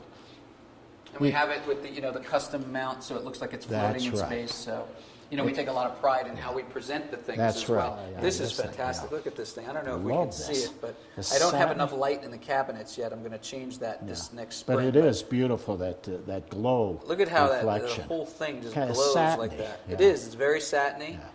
And it's an optical property from the buoyancy of the malachite. Yes. This is one of the best ones I've seen from this location. Very different. Chinese. There's a whole town in China China's that coming up. just It's fabulous. I found this only out about 2 years ago, but there's a mine in China, in Yanchun, that produces some of the world's greatest malachites, and none of us ever get to see them. We always thought that they were Congo, or that the best malachites came from Congo, but Yeah. it's Here this it's mine coming from competes China. with Congo, and Beautiful. in some ways has better examples, and they've all been sold on the Asian market. They're sold to the Taiwanese, to the Chinese, Okay. to the Japanese. They're grabbing and, them up. Yeah, and well, for 20 years this mine's been producing. How about that? And they never really made it to the U.S. market until Never, about 2-3 years never ago. seen it. Yeah. Yeah. So this is our in your home wall. It's sort of an idea to bring collectors to the idea that they can own 1, 2, 3 objects. They can put them on a pedestal as a centerpiece on a table in a bookshelf environment, and that's what we sort of tried to emulate here. We have a similar thing, in the New York Gallery we have the pedestal row Yes. with the pedestals, and we have a little bookcase there because we have a lot more room. We have almost 1.5 times the room that we have here in Vail. But this does a great job for us. And Yeah, I actually it like really it because does. it makes like this built-in wall Yeah. that you could say, wow, you can stand back here and just look at it. It looks Yeah. awesome. No, I am impressed, and I know the people that'll see this, wow, Yeah. hits it just like that. Wow, what is this? in Exactly. here? Where did this stuff come from? Yeah. And then on this wall, we have our showcases that are the traditional showcases of how we are used to seeing minerals Yes. and that we show in shows. The theme in the whole store, as you noticed, is white. Yes. And we like that. We've done that theme at a booth in Hong Kong. We've done that theme at our booth in Shenzhou show when we participate there. And we've done it for a few clients. Actually, one of our friends and a collector, Chris Birch, he's the one who asked to do this first. And we love the white because it's seemingly different than the black. You have that contrast of the white interior right. with the minerals and then the white. Everything white, you almost lose the showcase and all you see is the object. That's right. And That's we love that look. So this excellent is point. Something Absolutely. that we're going to be going Jump- forward with. jumps out yeah, at this you, stuff yeah. jumps out at you. It looks amazing. Beautiful. Absolutely beautiful. Here in Vail, it's different than in New York. In New York, we have a little bit of a demographic where it's more adults and business people, not so many children. Here, you're getting families. And the fun thing is, they come in, they ski in the morning, in the afternoon, they're usually free by 2 p.m. 2 to 4 p.m., they're done off the mountain. Yeah. And then they come and walk through town, or they go See get that? dinner. And so they come as a group. And so it's a much more... it's much more enjoyable in some ways to speak because you get this life of the kids. Yeah, The good young kids come in and communication they're with just them. like, oh my God, and they get so excited and they That's right. see everything, and their parents get to experience that together with them, That's and right. that's been a really fun aspect of being here in Vail. That's right. So Good it's been great. communication with Yeah, the kids. absolutely. Very much so. This is a beautiful big calcite. Yeah, this is here. great. We almost have to go I must outside start- yeah, to see let's it. go Let's out go and out take a there. quick look at that. So this is a beautiful thing with This the is. calcite. What's yeah. amazing about this is you've got these, there's one point That's there, right. another one here, and Yeah, another one here. that's right. And on each crystal, right on the little back edge, if you notice, there's The a little amethyst. amethyst. And it Yeah, grew look at this. epitaxial on all 3 crystals. If we go back in now Yes. and look at the back of that crystal, Yes. you'll see it's all coating, and it's just on the tips. It's crazy. That's right. Never saw anything like it. You know, it's getting getting cold. cold My out God, I want to get back to I Tucson. think we need to get back to Let's Tucson. I agree. Immediately, but that Take is care. a fabulous thing. That's awesome. Yeah. I love it. Well, Well, thanks for coming, Dave. I congratulations. really appreciate Wonderful. it. This has been Thanks a fun. lot. Let's get back and Yeah. get warmed up. Come on. Yeah. Wow, that was good. Cold in Vale, huh? Bitter. But you know, the Rocky Mountains, it gets cold in that part of the world. I agree. Amazing. All right, well, now why don't we look at some of the stuff that's actually in this vault? Okay. That's what I love about this vault. It's so roomy. Hey, Dave, I'm getting the stuff ready. I'm going to bring out the first pieces. You ready? I'm ready. Let's get it done. What is this? This is my meal you're having. Oh my gosh. All right, well, I've not seen this before, but let's have a look here. Yeah, I can hold off on it. We'll feed put your this appetite there just you go. fine. Yeah. All right, let's look at some minerals. You got it. Gosh, dinner's after. All right, here we go. One of the first pieces. This is a gorgeous kunzite. Now, I don't know if we used this last year or not, so we can check. I don't remember. That's a magnificent, wonderful thing. Oh, kunzite specimen. I look mean, at that thing. It's perfect. It's sharp. No repairs. Restoration. It's got the beautiful matrix, the beautiful bladed bluish Fabulous. Clevelandite. I mean, that's what makes it, because there's so many single kunzites that are nice. This is super cool. Believe this? Look at this Look cube. at that. It's a total floater, and it's got a whole bed of quartzes right on Daniel, where are you making these? What lab are you using to make these things? So I've got this place in Brooklyn. Unbelievable. Look at this, all this secondary. A couple of Czechoslovakian artisans, and you'd be surprised what we can do in the summer months. And what is the locality? This is Peruvian. Peruvian. Now these are cool. These are fluorites from Illinois. Now is this all one collection? This you're is saying? all stuff from Ross Lilly's collection. This is a little Didn't he was known for the best fluorites? Best fluorites from Illinois. That's what I heard. Yeah, absolutely. from Illinois. Look at that thing. The Phantom in the there. Phantom is just fabulous. Look at that. You can catch that. It's super sharp, and then you have this beautiful color, this soft Oh, blue. look at the color of this. Deep aquamarine blue. Yeah, it's a beautiful color. It's fantastic. That was one of Ross's you just favorite don't pieces. see anything like this. No. Boy, that guy had them, didn't he? Oh, yeah. It's a nice twin. Oh, it's beautiful. Twinned right in there. Yep. Beautiful. Yeah, lovely. We get a kick out of this. Look at these. Aren't those wonderful? What is it? Tourmaline. My God, it looked like it was faceted. It looks faceted, right? These are from look at this. Madagascar. I've never seen From the anything Anjuna like Bonurina this. mine. Now, I've seen them big and cloudy and so forth, but these jewels, I thought they were going to, I thought it was a joke, and these were man-made. Lab grown. Yeah, lab they grown. look like they could be lab grown. Tested me. Aren't those wonderful? The quality. Talking about the quality, this is the epitome of tourmalines being so perfect. Mm-hmm. Wow. Hedenbergite. Ooh, would you believe that? Isn't that a weird thing? Beautiful Hedenbergite. Oh, yeah. Dalnogorsk, old Never piece. seen that. Oh boy, here you go. This is a little jewel. This is the hematites with the garnets. Oh, look at that. Just love those. Yeah, It's just sure such a is. unique Perfect, composition and perfect. combination. You can build a miniature collection of choke a horse. Wow. Yeah, you got a lot of killer miniatures. That's a perfect miniature. And then this is just one of these Look juicy at little that. French fluorites. You never got these pink fluorites years ago when I was really active. They didn't really have them. You couldn't get them. Just a couple of pieces from Peru, right? Yeah. Very little. Boy, if you had anything like a pink fluorite octahedron like this. This is the cleanest imperial topaz I have seen personally. Most of them are little sections like this. I had a big one, but then it had flaws here and there. But this is really one hell of a gem crystal. And you have to be happy because it is a beautiful color. I'm not knocking the color, but it needs a little more orange. They would have cut it immediately. Yeah. Here's a mineral with not that much color. My old friend.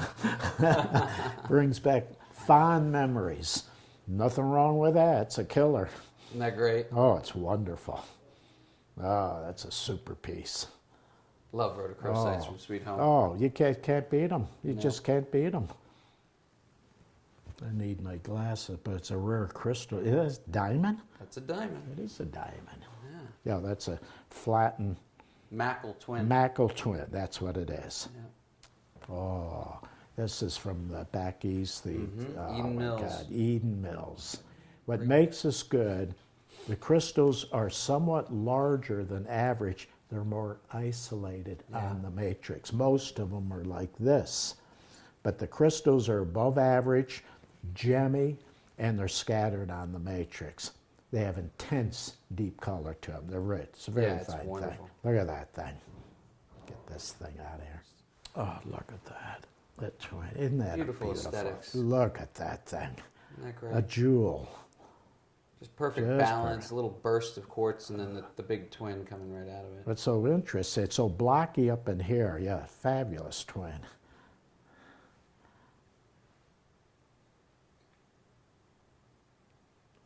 Beautiful. You like gem crystals? Oh, no, you got one of these. My God, they hit a pocket of these 10, 15 years ago. Look at that thing.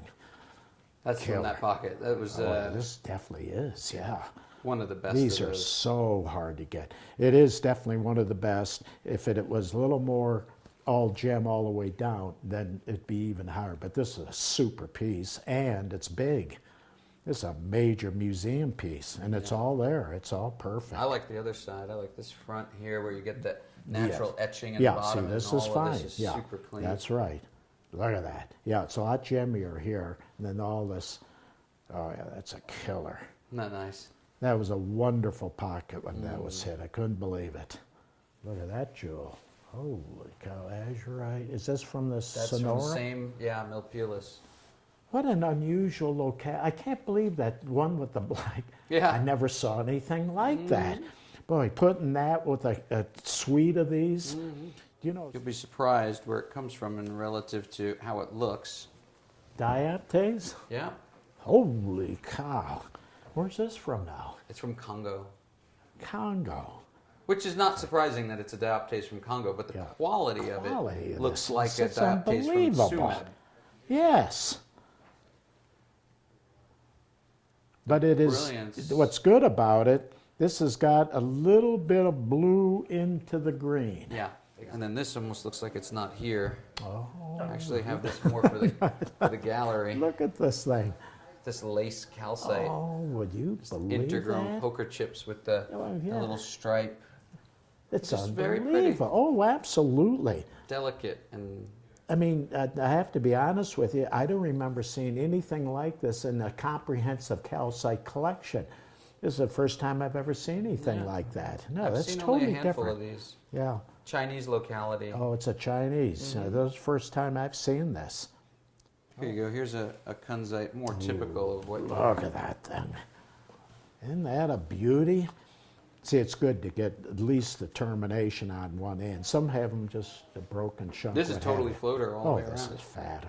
This is Super color. Absolutely Super color. wonderful. Afghanistan? Afghanistan, Nuristan, yep. Yeah. Wonderful.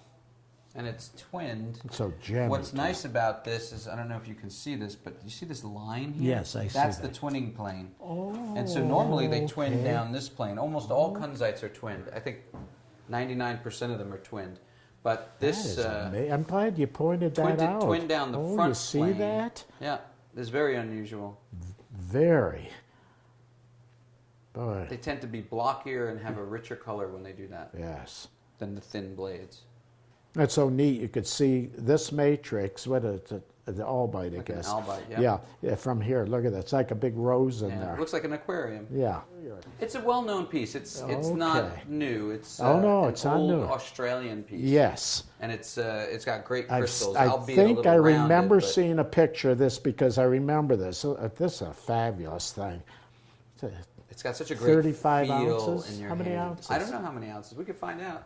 Lex, you can grab me the scale. Yeah, I think it's over, I would say 2.5 pounds. You were close, Dave. 45 ounces. Good, yeah. That's a lot of gold. That's a lot of gold. A lot of gold in a little footprint. This is nice. I love these. Holy cow. These are this is the best small one I've seen. See, I've seen big ones. This is the very original find. So there was the later finds where the quartzes are totally opaque. Yes. And they're red and orangey kind of, but these are the ones that had the iron staining. This that's is translucent crystals. That's right. Yeah. That's exactly, because I was going to say it if you didn't say it. Then you got the hematite in there, then that whole beautiful effect. Gorgeous. Look at that. Contrast and composition. Gorgeous thing. Wonderful. You get those giant crystals. Pyromorphite? Yep. Pyro from Bunker Hill. Fabulous. Isn't that great? Now, what makes it so great is that there's separation in these things. So many are just kind of bunched together. They're lovely things and everything, but you have the isolation effect of this. This is fantastic. Oh, they had what a wonderful discovery that was. Look at that. Tremolite. Tremolite. Yeah. Yeah, I said I don't think it's black schorl. Tremolite. Isn't that a jewel? See, what's so good, what you're doing is you're trying to get ones that you can have isolated on the matrix. That's very, very, very hard to do. Yeah, I mean, that's one of the key things that I look for in a mineral is very fine aesthetics, something with a dominant crystal, that's something, right. you know. You got it. With isolation. Absolutely. That's a common theme. Yes. In the minerals that I try to acquire and supply to people.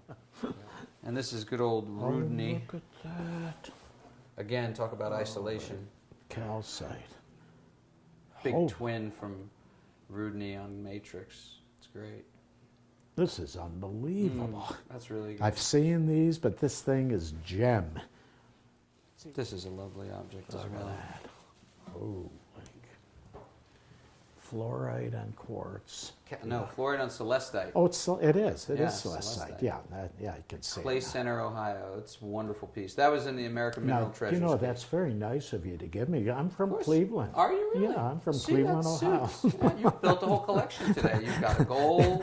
Right. You've got a fluorite and celestite. Isn't that a beautiful thing? What was the other one that he was going to take? A jewel. Look at that. From Freiburg. This guy needs a haircut. Isn't that a beautiful thing? It's beautiful. Wonderful. It looks like he let his hair grow too long. Isn't that a jewel of a thing? Get rid of that. Yeah, it's wonderful. It looks like a tree from something from Unusual Bush. Tim Burton movie. God, is this from the guy's collection? No, this is from Zhen Hualing. This is Chinese. Beautiful. Look at that thing. Yeah. It's a great piece. Yeah, I thought it looked a little different, the color. Yeah, the color is different. Definitively different. Yes. It's Tennessee. Tennessee. Look at this thing. That's beautiful. Oh, you really have the taste. You know what you're looking for. Yeah. You got just the taste. The luster. Oh my God. Transparency. Position on the matrix. It's just gorgeous. Like floating. Unbelievable. It's an outrageous thing. You know that Look one. That's at this the one thing. that you bought together with Joe Freilich back in the day. I thought it looked familiar. Yeah. Yes. Oh, the these one things. Herb This had. was a wonderful discovery. Mm-hmm. In fact, for gemminess and just beauty is about as fine as I can think of. Yeah. When they hit that pocket. Yeah, there's nothing like that. Oh It's- my God. Looks like it was made last night in the lab. Yeah. That's the bar. We would love to have that crystal on a beautiful white matrix. Can you imagine that? Shoot, now transparent quartz crystals. Yeah. Something sort of like this. God, he actually has it. A little smaller, A little but he's smaller, got it. though. Look at that. Isn't that lovely? Yeah, see, they never had these when I was collecting. All this killer stuff.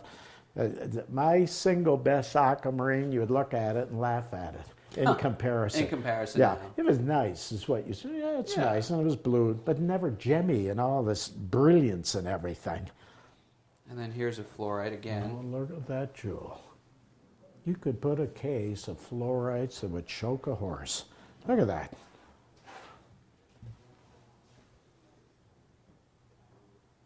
warm. Beautiful. Let's see. Look Talk at about that. fluorite. Here's one of the reasons why we love Unbelievable. fluorites. Holy. Lex, you can start bringing me those flats. Can you believe from this? the other room. Isn't that crazy? Fluorite on fluorite. Fluorite on fluorite. Look at that. The purple on gorgeous orange. Would you believe this thing? That second generation on, Yes. on the bright yellow. Yeah. It's just crazy. It's wonderful. Now, where's that from? Also Illinois. Would you see that? And There you go. it loves backlight. Yes. And it becomes very translucent. Yeah, see it becomes that? more lemon yellow. That's right. But it also likes front light, where you get the purple Absolutely. against the yellow. So it works. You can show it in both. any light. Yeah. No, here's a small Look at heliodor. this. This is the best big one I've seen. Yeah, it's wonderful. It's I've seen nice small ones. Somebody says, "Oh, they can get up to 8 or 10 inches." I said, "Really? That tall?" That's almost 13. Oh, is it really? Yeah. Oh my God! Isn't that great? Holy cow! Now this came out at the time they hit the big pocket. Yeah, it's that's nothing old. like That's new. nothing Another pocket today. Unbelievable! Holy cow! That's a wonderful tourmaline. Killer, and that soft, rich, bluish. No repairs, Oh, no it's restorations. It's wonderful. one of the best pieces ever to Oh, come from Padenera. Oh, it's absolutely And it's before phenomenal. my time. It was before I was working with the Oh, mine. you see that? Yeah, it's from the old. Is it the closed lower now, town. do you- No, we're Oh, operating, but we haven't found anything yet. You think you will? Is We it? hope to. Yeah, I mean, I'm thinking that we will.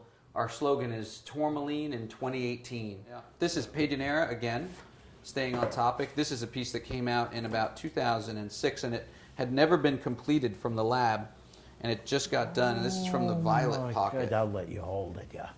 Look at this thing. It's Great. unbelievable. Isn't that What's crazy? so totally unique of any tourmaline specimen mine producing these tourmaline, they go all over the place. I mean, it's totally different. Yeah. Most of the tourmalines are this way or this way. These go this way, this way. It's totally unique. That mine is unique for that. Yeah, it's crazy. It's The totally variety. unique for that. The variety is Never just seen anything like that. totally different. Oh. Yeah, you've got the smoky quartz, Oh, yeah, lepidolite, everything, albite, yeah. and even little herderites. It's Unbelievable. it's great. This was from the green scepter pocket. You can see why. It's got this green scepter there. Oh my God, look at that. Isn't that beautiful? Isn't that a beauty? Look at that in there. Very reminiscent of the rocket pocket. But the contrast of the white and the green and the Unbelievable. scepters and the red cores and all the different terminations. I mean, this is what makes That is Padenera. unbelievable. Padenera. Yeah. This is Look wonderful. at that thing. Paramorphite again. Let's see that thing. Yeah, you hold it. Look at the color Look at of that this. thing. That's gorgeous. Isn't Now, that where is that? wonderful? Is that from? China, It's China. Okay, China. that's what I thought. Daoping area. What a fab! The color. Color is just crazy. Yeah, that. For me, the color of It's the pyromorphites color, from yeah. China, this is Oh, it's the best. as much Yeah, as I love beautiful. Bunker Hill, and I Yeah. love the variety from Bunker Hill. You Yeah. have the oranges and you Yeah. have the multicolors. Yeah, And but different green is greens, always but favored over green yellows was and always the things. favorite Yeah, color from right. there, and this apple green beautiful. from China. I mean, you can't compete. The size of the Unbelievable. crystals are crazy. It's Unbelievable. just wonderful. Wow. How about that for a quartz? Isn't How that crazy? unusual. You've got the first generation of the big crystals, Yes. and they have the That yellow inclusions, Yeah. and then you And have then the those very little secondary needles. Unbelievable. Isn't Isn't that that a gorgeous? jewel of a thing? That's beautiful. I call it a nickname. It disgustingly beautiful. Disgustingly beautiful. Look at that. That's awesome. Look at that jewel. That's a lovely Yeah, plate. lovely thing. Look Swiss at quartz this. is hard to beat. Oh, look at that. Especially Totally when it flawless. has Look at that the thing. contrasting white matrix. It's just Unbelievable. Yeah, so you got the white matrix there. Mhm. But what a And the jewel. isolation, they're Oh, not too jumbled. absolutely. It's just a perfect balance. And here from the same locality, just Look at that. optical A object, jewel. a jewel. It's got this crazy twinning line going Can on. get me a Can we mountain. get that on a mountain? We can make it a pendant. Look at that thing. It's literally flawless. Yeah. I've never seen such a gemmy, See, way over here, but that's the outside. That's not inside. I've never seen a flawless thing this size. Yeah, it's beautiful. It's unbelievable. Super modified terminations. Holy. It's gorgeous all the way around, whatever you want. Congratulations. Thank you for being here.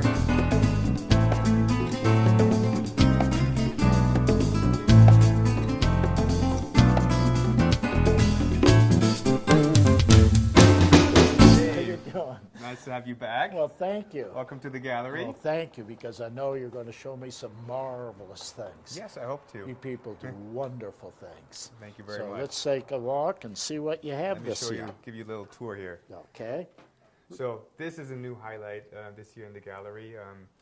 These carvings are done by Naomi Zarna, who is an artist based in New York City, and does really incredible gemstone carvings and jewelry designs. Very natural, organic, fluid carvings, like this Spectrum Award winner, actually. It's a Rudakova Topaz, and won the AGTA Spectrum Award. Oh, just like this Rudakova quartz called Krystal Deep. Wow. And, really some very particular modern fluid designs that she does. And we're happy to have her here in the gallery. Fantastic. And this is the most incredible fire opal from Mexico I've ever seen. Oh, and, yeah. It's gorgeous. Amazing, it jumps out at you, the amazing color. colors. Yeah. Really, it's really on fire. Yeah, really. That's beautiful. And it's set with sapphires around it. The chain is lapis lazuli, but I mean, nobody can walk by this piece and not notice it. So another AGTA Spectrum Award winner, amethyst rose from France, called Purple Deep. Beautiful have lavender color. so you can really see it from all angles and the reflections. You know, this beside the workmanship, the size of that piece of rough to get the light lavender tint to it, it's not common. Yeah, you get a little piece here or there, but a piece that size of the nice lavender shade, it's much rarer than amethyst, dark amethyst. That color is very hard to get. Beautiful light. Yeah, a piece that big, and then the workmanship speaks for itself. Now, in addition to the Dreher carvings that we had an extensive feature of last year, we brought in some other gemstone carvings. These three are from Alfred Zimmermann, who actually was a student from Gerd Dreher's. Oh, okay. And these are his three bears that he made, or 4 bears actually. These Beautiful. two are cut from an imperial topaz. Yes. And about 11,000 carats. And, holy cow. Really an amazing piece. And this is all one piece, This is isn't all it? one Yeah. piece, yes. From one See, that's what's so exciting. Here you have the base, and then that's where the cutoff was to get the white polar bears. Exactly. And these two are cut from one piece of aquamarine. Very good. Look at that. Pieces.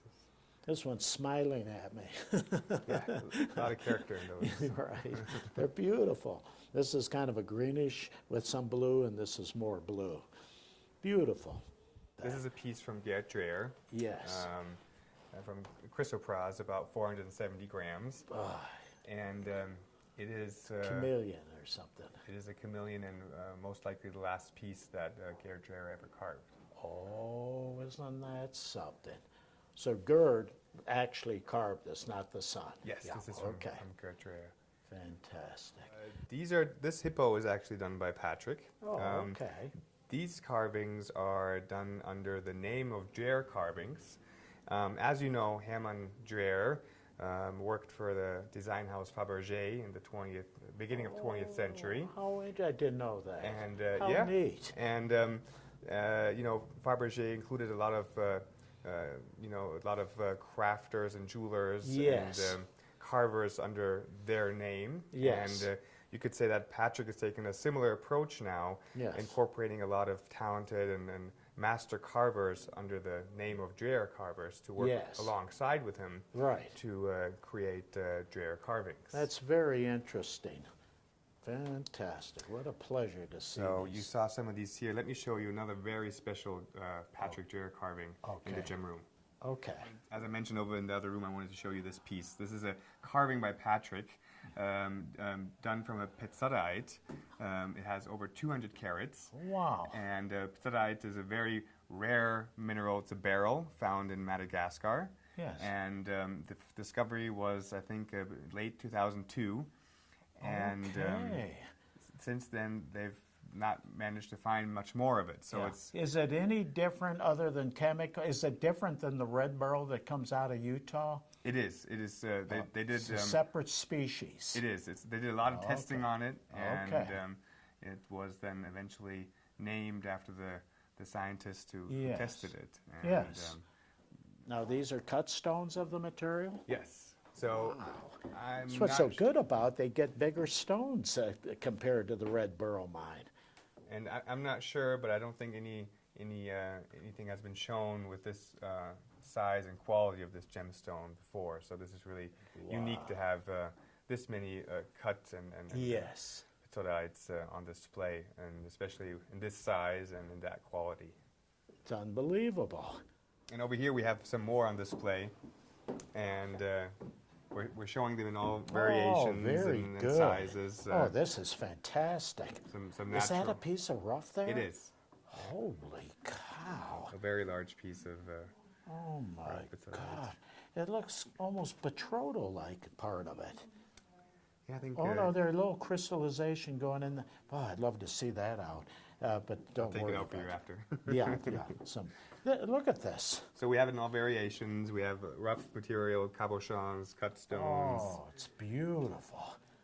I thought that one piece was the only piece you had there, but my God, you have a Yeah, there's a few wonderful. more. We're gonna have a chance to bring some of this material to Munich for people to view it over there and bring it along and display it during the Munich show. Good. It's fabulous material. This piece was here also was on display in Munich, and this is an amazing imperial topaz called the Imperial Flame.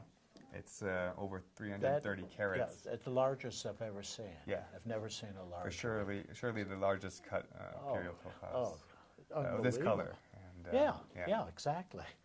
Yeah. Never seen anything like it. And it's cut and by. it has that blood red, right, the whole center Well, I down. mean, when you walk around it and you let's see. stand back, there's different angles, different yeah, colors look at come out. this. And Oh, yeah, you can look really at see the that. fire in it and understand It's unbelievable. the name that Alexander Kreis gave to it, the Imperial Flame. He's the one who cut it. Very good. From Okay. Peter Oberstein from the Kreis family. Holy cow. So Dave, let me show you the special exhibition this year. Okay, very This is good. a fossil exhibition that we're featuring called the Shark Tank. Okay. Oh, and look at this. it is about the evolution of sharks. Wow. From the very beginning So of the the first very sharks. beginning. Yes. And your name? I'm Frederick. Hi, Frederick. Pleased to meet you. Yeah, pleased to meet you too. This is wonderful. When was this found, dug out? So this shark was found like more than 20 years ago, but Okay. it's dated to 150 million years. Oh, yeah. They Yeah, had it's not a young one. Yeah, exactly. But it's one of the best preserved shark of its kind. See that? It's called Ibodus. Okay. And that's also probably the biggest one. And Wow. if you come closer, I will It's show you something. incredible. What you see here is a skin impression. Oh, The yeah. shark. Can you imagine Look at that? Like this, yeah, look at 150 million years of. My God. It's not bad. Oh, it's fabulous. And at this time, at least this shark was a spiny shark, and here you can see a spine coming from the neck, another one here, another one here, and this one, and you have all the detail. Yes. preserved. It's And unbelievable. That's remarkable, in fact. And sharks are close relative to ray, and you know the stingray, they have a spine poison. Yes, that's right. And so When some you- believe that it's possibly that the spine of the sharks could be poisoned too. You see that? Mm-hmm. Now all these, there's the skull and the bones. Yeah. Yeah. So that's not bones because What is sharks it? They are don't have a bone. cartilaginous fish. There is no bones. That's why it's very rare, and that's remarkable to have a complete skeleton because bone is easy to fossilize. Yes. But cartilage. Now, what is it? Cartilage? Cartilage. Okay. These sticks coming down. Yeah, It's a cartilage. Okay. Yeah. Very good. I know nothing about fossils, so needless to say. But at least you know this. Yeah, and that's this- also why this specimen is remarkable because you have all the teeth row of the shark preserved. Those are all teeth. Yeah. No wonder they said don't get bitten by a shark. It's not fair. Nobody Wow. wants that. But, you know, and sharks have the teeth row coming from the lower jaw and the upper jaw, and so they just replace each other. Now, when is they that need it. today as well? Yeah. Really? same. Okay. Mhm. Learned something there. And so this one, you can see all the teeth from the lower and the upper jaw all preserved. Fabulous. Wonderful, Fred. Thank You're you very so welcome. much. This was a real treat to see this. Rudy, I see something familiar. I've seen these glasses, I think, last year at the show. And they're tourmaline, replica of a tourmaline specimen, like with side crystals, quartz. This is wonderful. And they're here. Yes, so they I'm bought really- this guy's collection of people that made these? Yeah, I'm really glad that we brought Jeremy in. His name is Jeremy Sinkus, and his Okay. company is called Artesian Made Gemstones. And yeah, I mean, you saw him Well, last year in Tucson, and that's this year we wanted wonderful. to feature him in the gallery, and we'll also have him in Munich, a couple of his, Oh, of very his, of his good. works. Oh, that is wonderful. Good for really them. amazing pieces. So Well, they're fun to have. congratulations on that. It's a beautiful exhibit. So these you go amazing ahead. boxes Yes. are done by an artist, Nikolai Medvedev, which I'm sure you've heard of before. And we're really happy to feature him this year in the gallery. Wow. And he had the chance to come over and talk to you. Well, how nice. This You is made one this. Of my, yes, I made this in the past 37 years. I'm working in this kind of art form that called gem art intarsia. Yes. And I use natural stones. Yes. So you got lapis, malachite, you've got gold. What karat gold is Yeah, that? this is all in 18 karat gold. 18 karat. Yes. And the gems is like this particular Yes. piece, the flower. It's a columbine flower. Yes. And it consists of yoga sapphires, Oh, which is okay. a rare location. found Yes, in it Thailand. is. Yeah. And of course, there are, as you mentioned, there's a lapis here, there's a malachite, opal. Oh, yeah, and, look at the fire opal. rhodochrosite, I see. Yeah, okay. stalactites, cross section. Oh, yeah, rhodochrosite. And of course, that light blue, it's turquoise from Sleeping Beauty mine. Very from good. Arizona. Wow. That's one of my favorite stones. Oh, that it's I a use. wonderful thing. And the flower itself is removable, and it could be used as a piece of jewelry. Yeah, look like at a that. necklace. Yes. Or a pin. Yes. It's have the design that basically make that a magnet. To be, yes, Very the magnet good is holding idea. actually that it would stay in the box. You because see it has that? A specific, also the magnet there Right. that hold it all together. So Very this way, good. when it's easy to remove and put it back. Right. But at the same time, when I would demonstrate the interior of the box, so you could see that the flower will stay there. Very good. Oh, it's popping. It's not gonna fall. That's so cute. Yes. And this Oh, is the that is interior of wonderful. that. So we have here two hummingbirds, which is all the jewels was made by Paul Praszkier. She's a jewelry designer. Wow. And we worked for many, many years together, and this is our latest project that we probably took about almost 2.5 years to complete. Wow. And finally, it's all in one piece. It's complete. It's So we have also absolutely sapphires magnificent. here. Some taverites. Yeah, and, look at the color. Yeah, I see the colors. Holy cow. And That is the fabulous. back, Yeah, what's the back there is there? a little ladybugs, which is Okay. made out of coral. Okay. And they are black diamonds set into that Oh, would to you repeat believe that that? nature, look in the ladybugs. It's fabulous. And, How long did it take you to make it approximately altogether? Well, this particular project took about 2.5 years to complete. Fantastic. From the beginning, from the Yeah, design, sure. from the sketch to the complete finish. Fantastic. About 2.5 years. Well, congratulations. That's a beautiful thing. You can be Thank proud you. of that, and I'm sure you got thousands of compliments on that. Well, yes, quite a few. Oh, yeah. So I want to thank you again for coming in and taking the time to take a little tour. And I know you're such a big fan of the Dreher carvings. Yes. And I wanted to show you the book that they presented during last year's Wow. Munich show. Oh, that's beautiful. We have it here in the gallery. We sell it all year round. Yeah. And this is a special copy that he signed for you, and we wanted to give it to you as a present. Really? Yes. And there's actually a little fun photo of somebody you know. There you go. That's last year. That was last year during the I remember Tucson the red show here in the shirt. gallery.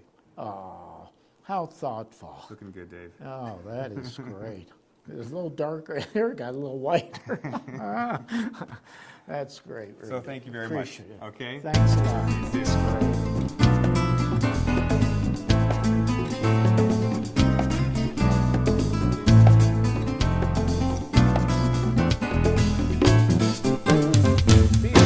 Well, to see you again. It's great by to see golly. you. Yeah.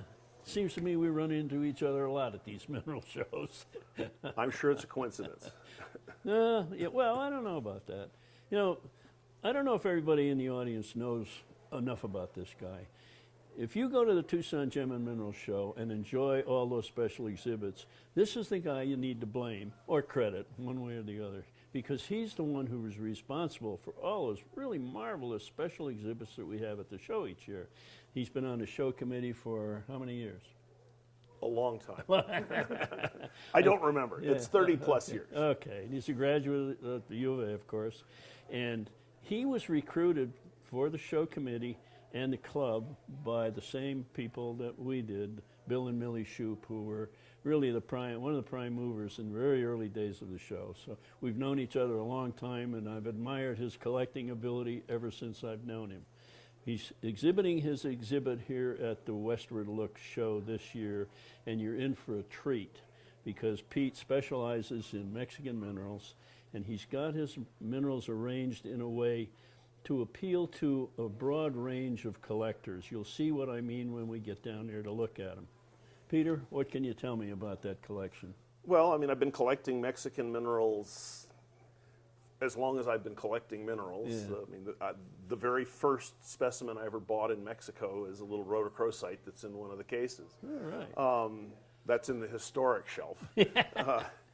But it was about probably 15 years ago or so that I realized I couldn't do the whole world, but I had, because I work in Mexico in geology, I have access to mines in ways that I don't worldwide. So decided to focus on Mexico. And normally as a geologist, I organize things based on the ore deposit. So Santa Eulalia has cases, Ojuela has cases, Milpillas has cases, that sort of Which thing. is a nice way to do it, really. Well, and I'm even more nerdy than that. I put the oxides at the top and the sulfides at the bottom, which reflects where things are in the earth. But I decided to, because I'm also fascinated by collecting philosophies, that different people have different ways of organizing things. Right. And what I've seen with a lot of collector friends over the years is that sometimes doing things differently, and in other words, instead of putting everything from Santa Eulalia in one case, take all the fluorites you have from Mexico and put them in one place, or all the hemimorphites, or whatever it happens to be, and just try different ways of organizing things. And sometimes you realize, I really have collections within the collection, and it's like that Johnny Crow's Garden book where you're looking into the mirror and it just the same thing just keeps on going and going and going. And so we decided to have some fun with it. I mean, it's great. I can experiment with these things today. They'll all go back to where they belong tonight, but maybe I'll have an epiphany and realize that something's missing, or I want to exhibit historic specimens together, for example. I've never done that before, and that was kind of interesting to pull these things out with labels from, Joel Roberts Poinsett, who was the U.S. envoy to Mexico from 1823 to 1835. Oh, my God. If you read his journal, he talks about being in Mexico City trying to acquire mineral specimens. Wow. And I go, well, I can relate to that, but he's saying, the dealers in Mexico City have lousy rocks. I'm going to have to go to the mine. So later in the journal, he talks about his riding a horse from Mexico City to Guanajuato, 2.5 days on horseback, and actually getting a bunch of going into the mines, getting some good specimens, describing them, and then you realize when we got the Mexican material out of the Philadelphia Academy of Sciences, there were those specimens. And you go, that's a historic provenance that belongs with those rocks. Right. Absolutely. And so, that's kind of fun. I mean, I loved the specimen for what it was, but to discover that it had that kind of history, that was kind of special. That's a trick, yeah. You got any more trips to Mexico? Well, I know you got some work going on down there, don't you, in Mexico? We're building what will be one of the world's biggest silver mines. In Fresnillo, and with any luck, some nice specimens will come out. Let's hope so. Some beautiful things have come out of Fresnillo in the last not very many years. That even though most of the stuff goes to the crushers, every once in a while something gets out in a lunchbox or somebody's back pocket, and that's how they get out. Sure. In a number of the mining districts in Mexico, there's a very long-term sort of culture of mineral specimen marketing. I mean, you've been going down to Mexico for years. There's pictures of you in the Cave of the Candles at Santa Eulalia back in the late 80s when they stumbled into that thing.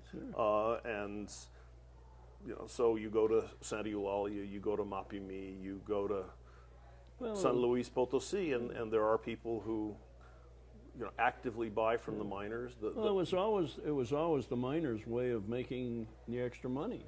Right, and the best place to get the rocks was from the bartenders, because they would exchange good rocks for drinks, and frequently the astute bartenders would let guys run up a tab, so when the good rocks did come out, it was, the tab will go away and you'll have some credit for some time in the future, and the rocks are now mine. Slick. And then if I'm lucky, I'm knocking on the door the next day or later that evening. And that was the basis of it still is the basis of the business in a lot of places. The second best place to look for minerals is under the miner's bed. That's correct. They had a trick, not a trick, but the way they would do it is you'd ask if they had minerals, and they'd take you in the house, and in some dim room that with almost a little light, they'd show you some minerals. And if you said, oh, well, yeah, okay, these are okay, but what have you got under the bed? Then you began to see the really good stuff. Yeah. Well, Ed Huskinson taught me an interesting trick years ago that he developed when he was working down there, that when he was convinced that they were just showing him the relatively low quality stuff, he'd select a rock and how much is this, and $10, and he'd go $10, smashes it on the floor and says, this is junk, bring me the good stuff. Oh, wow. And they'd all go back like this, well, sure. And then the good stuff would come out from under the bed, and I don't think he ever had to pay the $10 for the specimen he smashed, but to this day 30 years later, there's still people, that crazy guy? And they remember him, and they respected him, and they saved stuff for him. I wondered if they wouldn't allow him not to handle the good stuff for fear he'd throw it on the ground. Well, once they established the price, then you break it, you bought it. Yeah, right. What's your favorite mine down there? Do you have one? Besides your own, I think that's fairly obvious. Santa Eulalia. And my labor of love for 30 some odd years has just been published in Mineralogical Record, the story of the history and the mines and the minerals of Santa Eulalia. So, I mean, I did my doctorate there. I've explored there for years. So that's easily my favorite. Wasn't the first Santa Eulalia specimen you got a rhodochrosite? Yes. Is that in the display? That's in the display, yep. Okay. Just a little thing. But that's when I realized that you could actually do something with mineral specimens, because I was a starving grad student at the time. I had no money. Some friends of mine who'd been buying minerals there for years took me out to Santa Eulalia one afternoon. We were down there, I was a volcanology student at the time. And so we went out just to see what was available. And these guys, the bartender, was selling these little shoe boxes full of specimens. And, he started off asking $10 a piece for them, which was, I had $12 to my name. And the guys I was with were trying to bargain for individual specimens out of these boxes, and he didn't want to break the boxes. And I didn't speak any Spanish at the time, but I could read body language. pretty clearly. And they kept offering him a little more for an individual specimen. He kept asking for a little less for the box. And finally, they just gave up. They said, we can't deal with this guy. Yeah. And I said, this is, as we're walking out, I said, you're serious. This isn't just a ploy to see if he'll call you back and say, yes, I'll take your offer. They said, no, we've given up on this guy. Yeah. So I went back, drew my finger just in a circle around these 3 shoe boxes and said $12. Yeah. And, $12. And he went, sure. So, they were offering $4 a piece for 3 rocks. Yeah. I got all 3 boxes for the same price. A month later, Ed Huskinson shows up for grad school at UT Austin. He says he was the curator for the Barron collection, brought in to replace Pete Keller. And he said, they're sending me out to the Tucson show next week. Do you want to go? And I said, sure. Yeah. What's the Tucson show? And I walked around Tucson with eyes like dinner plates and looked at those things and went, I got those mix in Mexico for $12, and I could put 2 and 2 together and paid for my paid for my master's thesis, paid for my doctorate eventually with minerals. All right. Kept the best things for me. Good for you. Yeah, you can see that in your display. That's wonderful. When we were looking at your minerals, you mentioned several things that had what I call really important and joyful history to them. For instance, you've got a specimen that's in a perky box. Yep. Well, a lot of people don't know what this perky box business is all about. Who the heck is Perky? Tell me about that. Well, Willard Perkin was in his day a well-known mineral dealer, and sometime in the early 1950s, in the course of his day job, he ran across these funny little plastic boxes that were being manufactured. Early 50s, plastic was just sort of really coming into its own. Right. And he recognized that there were these people who were manufacturing these little boxes that you put things in that had a little lid that folded off the top of them. And some of them were black and some of them were clear. And he looked at them and he said, I can take one of these apart and I can take the black bottom from one and the clear top from the other, turn it with top and bottom and turn it over, put a little piece of styrofoam in the shallow black bottom, and this is a wonderful way to mount a mineral specimen, a thumbnail. Yeah. And so Perk would, he put them in, he called them Perky boxes himself, and and the name caught on. And of course, we're now 50 plus, 60 years later. Many collectors never had the privilege of meeting him. He was a dealer in the Tucson show for many years. Oh, yeah. One day on a slow afternoon at the show, which aren't common, but we sat down and he described to me in great detail how he made these things, from buying cheap plastic combs in Mexico where he could cut an individual tooth off and use that to glue onto the specimen. It kept his workbench clear because the rest of the teeth weren't cut and littering things. Put it into the styrofoam. In those days, you couldn't get small font type. He worked in a photographic shop, so he would print them large, and then he would take a black and white photograph of them, and then he would print that at very reduced size, and then cut that out and put it in the box. What a tedious job. And he would mount literally hundreds of these things. And a few years ago, I wound up buying some things, including that little Legrandite, in the Perky box, and I went, this is pretty cool. And I realized I was on FMF. Someone was talking about thumbnails and whether or not Perky boxes really qualified for thumbnails, because technically a thumbnail is a 1-inch cube and a Perky box is a 1 1/4-inch cube. And so I piped up with some stuff, and the next thing I know, Marie Heising is emailing me going, can you write that up for Rocks and Minerals? So I wound up writing up this article that, to tell people about Perk based on sort of a casual encounter with that Perky box. And I now have people who give them to me. Really? Yeah. And but also instead of people pulling them out and remounting them, people are recognizing that an original Perky mount is something that should be preserved as it is. So there's more and more people who are saving them, and people who never knew Perk now have the backstory on the Perky box. Know who he is, I can give you a front story on that. One of the members of the society decided he wanted to honor Perky by getting his license plate in Connecticut or in Arizona with the word Pricky Box. Okay, so he applied to the motor vehicle department, and it was refused because they said it was obscene. Well, a bunch of us had to write letters to the motor vehicle department saying this is not obscene, this guy really lived, and this is an object. And so they finally did approve. So there is a car running around town here that says Perky Box on And the license crazy thing is the story that I wrote for Rocks and Minerals. Yeah, that's what got came him to out do at that. exactly. No, he was already in trouble with the Department of Motor Vehicles. Okay. And he went into them and said, "See, here's a publication that shows what the real story behind this was." And so that helped seal the deal. Wonderful. All right.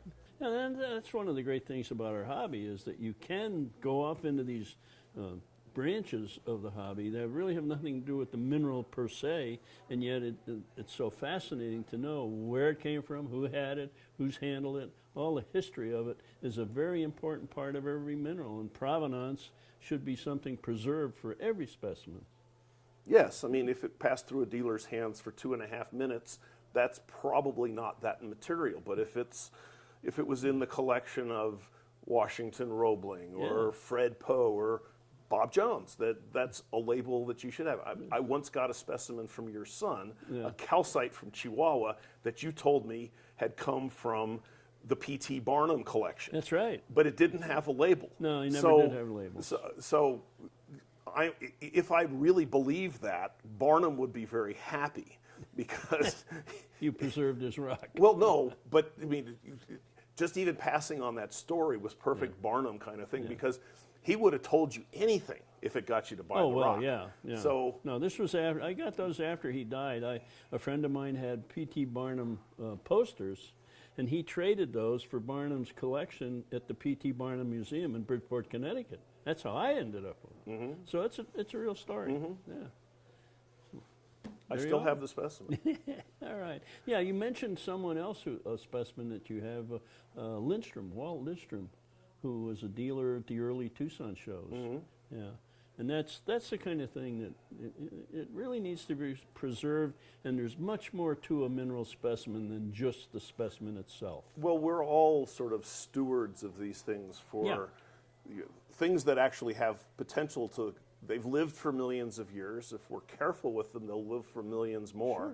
Sure. So we humans living, or maybe collecting even, for only 20, 30, 40 years of our adult life, that's a drop in the bucket compared to the life of that specimen. So, it's important that those things travel with the specimens. Everybody tends to look through the wrong end of the telescope when they're looking into the past, and all of those wonderful things that came out in the past somehow get compressed in time, and it's like 20, 30, 40 years ago, take your pick, I could drive down to Mexico and fill it up with San Pedro Corralitos Mimetites, Los Lamentos Wolfenite, wonderful Adamites from Ojuela, and hemimorphites and calcites and rhodochrosites from Santa Eulalia. And you realize those were actually individual finds spaced out over a number of years.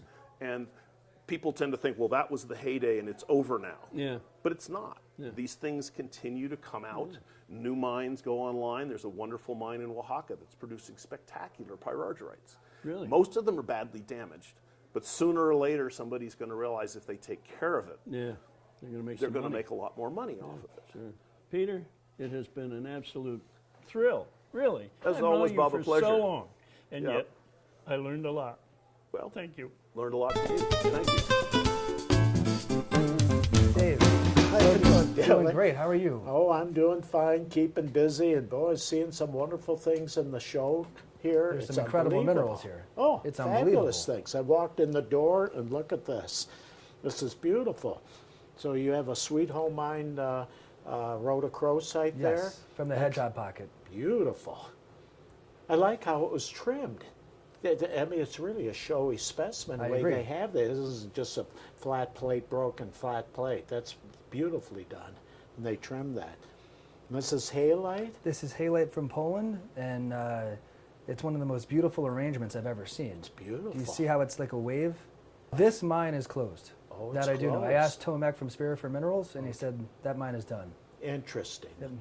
Well, you got one hell of a specimen Thank halite, you. because halite's usually just white and so forth. Indeed. This even has that tint, and then aesthetically, it's fabulous. Fluorite. From Spain. Yep. Oh. The zoning on these cubes, it weighs 80 kilos. And wow. You know what's so unbelievable besides the color?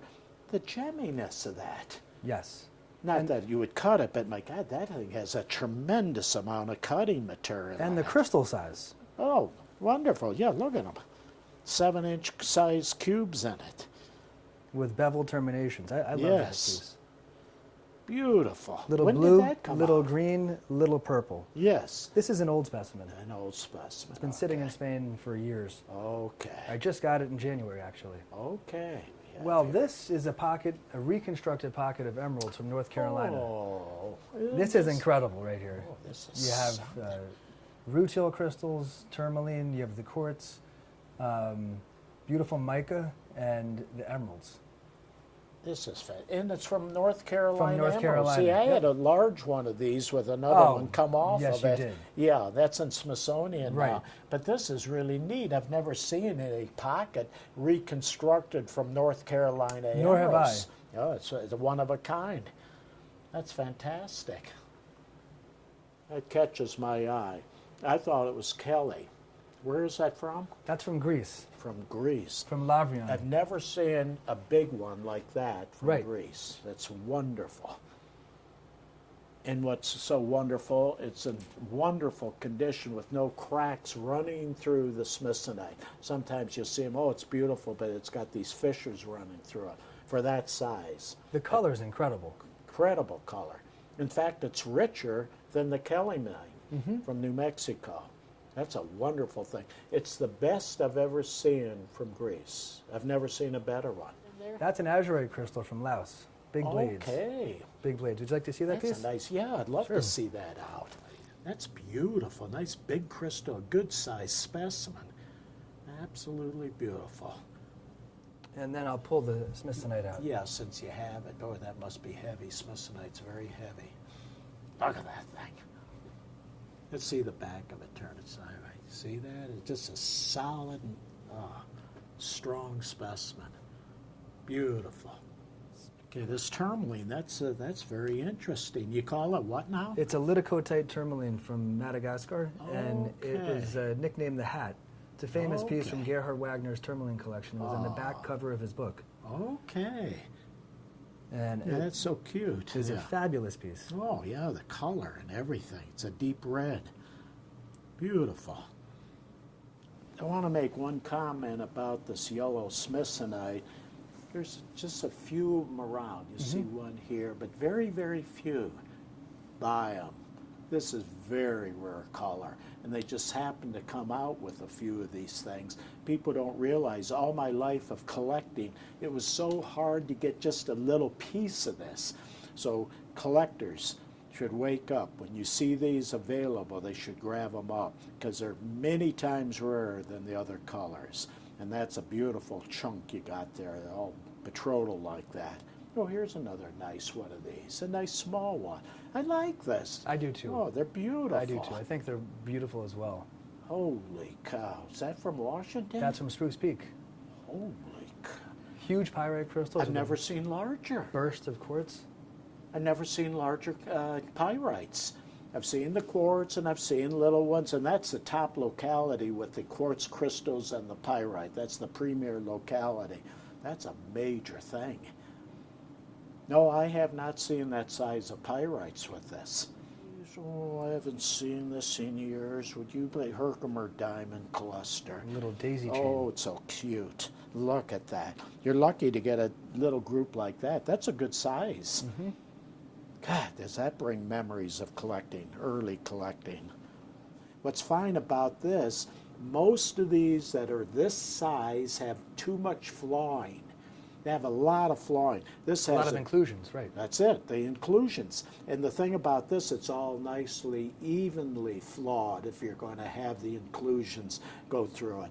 It's a perfect crystal. You can be proud of that. This is a very hard thing to get of Thank that you, Dave. quality. Look how it lights up here. Oh, it's wonderful. I know exactly. This is what you call the typical fine imperial topaz. That is what imperial topaz is. Not just the red. The red is red topaz, the rose color. They're rarer and they cost more per carat. That is typical imperial topaz at its best. Oh. Dave, I have a couple minerals in the back I'd like to share with you. Okay, let's go. Here's the Paprock tourmaline. Oh my goodness. A true bubblegum pink. Oh, I haven't seen one in several years. I called these when I was collecting. I wanted one of these so bad I could taste the thing. This is what they call the hot pink. This is the hot pink from Afghanistan. Correct. And this is a killer. Never was able to get it. I missed them. Only a few of this quality without big fractures running through it. And this is the top pink color. These are fabulous and they're very, very rare. I've only seen 3 of this type of quality. That's how rare they are. This size, this one I feel is a little larger in length than the other ones. Congratulations on this. It's a killer. Thank you very much. The condition of this piece it's is fabulous. It's phenomenal. beautiful. Here's a Guero amethyst. Oh, that's from old material. from I've never Mexico. seen that color for years. This is the deep color. Oh, that's fabulous. Thank you very much. I appreciate it. This is really something. See, what I'm seeing now, few that leak out, they have a lot of white in them. Mm-hmm. This has the deep purple into it. And The other side is just as nice. Yeah, all the way around. Look at this. My God. This is the epitome of this Mexican amethyst. Here's a very memorable piece. This was in many of Gene Myron's look cabinets. at They call it the spindle. Okay. Double terminated Medina Aquamarine. Absolutely. And you see the big ones and everything, but to see a perfect, absolutely perfect, this is very typical, double terminated. That's wonderful. I haven't seen a better, smaller one like this. And the big ones, there's always something there. This thing is just a jewel of a specimen. This is a really wonderfully aesthetic new Cruzeiro. New Cruzeiro. Tourmaline This on is lepidolite. fabulous. I love this. They go this way, that way. Beautiful color. When was this found? It was found within the last 5 years. I don't know exactly when. Yeah. This is my favorite cabinet that I've seen. It's fabulous. And you can call it real rubellite. I mean, this is one hell of a thing. All the terminations here. Are any repaired? I don't see any. Yes. Yeah, well, they did a good job. When they repair them, if they do a good job, it's fine. That's beautiful. What is it? Lepidolite, I guess. Yes. Yeah. Here's a really wonderful classic mineral, Dave. It's a witherite from England. Witherite. Two beautiful crystals. I could never get one. I wanted one so bad I could taste it. And look at this jewel. Oh, it's fabulous. They're very hard to get these, let alone be English.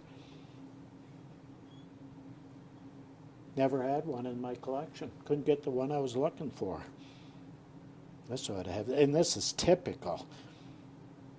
Textbook. Yeah, that's a great piece. Here's a very rare habit of rhodochrosite. This specimen is from Hodazel. It's the other mine next to Inchwanning. Okay. These are the ones that had the pinacoidal terminations. Okay, I'm glad you mentioned that. Yeah, look at that. What's wonderful about It's this perfect. piece, it is perfect. Yeah, there is there's no no damage on damage at all. Completely free of damage. Wonderful. It's a secondary growth of rhodochrosite. That is correct. Looks like garnet from Jeffrey Mine. Jeffrey Mine, Quebec. Jeffrey Mine. Couldn't Asbestos. think of it. Asbestos. That's wonderful. You got these big crystals. You usually see them in clusters like this, but you have isolation on the crystals. That's very, very fine. And big. And gemmy. Boy, I have to hand it to you. You really latched onto some historical, rare, hard minerals to get that you just don't see today. Here's a really fabulous piece that was mined over 10 years ago from that one pocket. Oh, for Pete, it Jackson, looks like somebody just planted that in Jackson there. If that's the Crossroads. cutest thing, are you ready for Georgia. that? I think it's double terminated, is it? Yes. Well, it looks like it is. I mean, this is a beautiful thing. I mean, let's face it, looks just like somebody's put it in there. It does. Yeah, isn't that a beautiful thing? Dave, I have one more specimen. It's upstairs. Are you ready to see it? Yeah. Excellent. Let's do it. Why not? Okay, I'll follow you. Great.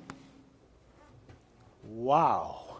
Holy cow, look at this. What a surprise. That's a Jonas one, isn't it? It is. It's the Tarugo. Dylan, that's fantastic. Thank you. What a killer specimen. When did that come into the country? In the last couple years. Wow. It's been kept secret then. It has. Oh, that is wonderful. And the quartz crystal at the base. Beautiful quartz crystal. It's unbelievable. It's the 66 Jonas mine. 66 kilos. Oh. It's the largest. I'm so single happy to see it unrepaired. in the United Me too. States. Me too, and this is where I'd like it to stay. Wonderful. Moldable termination. It's got cutting in it, never cut it. It's too beautiful to cut. But you got cutting in there and all these moldable terminate. That Jonas mine, to me personally, is the finest discovery of tourmaline, period. Agreed. It's just unbelievable. There's no this question. thing. Yeah. It's fabulous. Many of the greatest minerals came from there. The Oh yeah, Joninia, when you think of it. the rocket. That's right. There's the other one that Barry got, all of those specimens. Yeah. This specimen is the only one to hit the open market. That's right, when you think of of it. Of that legendary quality. Very important. It is extremely important. Yes. Wow. Now, is this being brought at the main show? This will come to the main show as well. Very good. That's important. Yes. So the public can see this, besides the collectors. Yeah, it's such a mesmerizing magnetic mineral. It is. It draws you right in because the piece is beautiful, 360 Oh, degrees. yeah, all the way around, sure. And it so happens to be, tourmaline is my favorite mineral. I've always Mine as said well. that to Mine people. as well. Yeah, tourmaline's my favorite mineral. This is wonderful, beautiful color, many terminations. It's unbelievable, It is. that pocket. Wouldn't you love to own that thing? my The goodness. things that have come out of it. This was Absolutely. the first specimen they saw when they opened up the pocket. Okay. And this was the last specimen that they sold, the family. When they opened up the pocket, the Tarugo was laying here. Okay. The Joninia was sitting on the top. Okay. And the rocket was sitting on a 45-degree How angle like about this. that? He was smart enough to hold on to it for a while then. It's Indeed. only a couple of years, you say, it was brought in. True. Yeah, very good. It's absolutely fabulous. This thing is so important to bring into the United States and have the general public and all collectors that come to our great show. And is this going to be exhibited at the main show? It will be at the main show as well. That's fabulous because it is important. This has got to be shown to our It does. people. This needs to go to a museum. It needs to be displayed so that the world can see. Yeah. Now, what museum? Do you have anything in mind where it I might end up? would love to see it at the American Museum of Natural History because I'm a New Yorker. Okay. The Smithsonian, of course. Yeah. The U of A would be a wonderful museum. Yeah. Any museum. Any of the great museums. Any of the great yeah. museums that get visitors. Well, it deserves it, and I'm so happy to see this because a lot of it was talk, and now we're actually seeing the greatest one that's come into the United States. The color, Oh. the quality, the quartz just sets it off. You know, it looks like a mini rocket ship. Yeah, the thing that compare this, what's come out of other places in the world. Yeah, but look at this thing. This is a custom-made case in Italy just for this mineral. Fantastic. It weighs 600 pounds, this case. 600 pounds. Yes. You know, it's amazing getting this out of the ground, still having, with the weight of it, still having this attached to it without breaking off, or some other big chunk missing off the piece. So when they struck this thing, they must have been extremely careful. We've got something really major here. So they did one hell of a job to get this out. And it's all been cleaned up nice and everything. Fabulous. And boy, I'll tell you, this will make one hell of a hit when it's brought at the show. Yeah. Well, that's great. Yeah. Thank you very much. You're welcome. Thank you, Appreciate Dave. Thank you for being here. Good to see you again. to see always you. enjoy coming to see you. Thank you. You're always one of those guys out front, just leading the crowd. Appreciate and that. tell me something about your new gallery. I heard about it. Wow. I'm anxious to get there. What's it all about? Well, we're opening a new gallery in New York City, and it's going to be a real mineral gallery. It's not going to be decorator things necessarily. It's going to be real minerals, just like we sell here, not changing a business model. It's going to be in the Chelsea Art District of New York. It's on 10th Avenue and 20th Street. We have a 2,000 square foot gallery. Wow. And we chose that spot because we are in amongst 200 art dealers. There are 200 art galleries, all within a 10-block radius.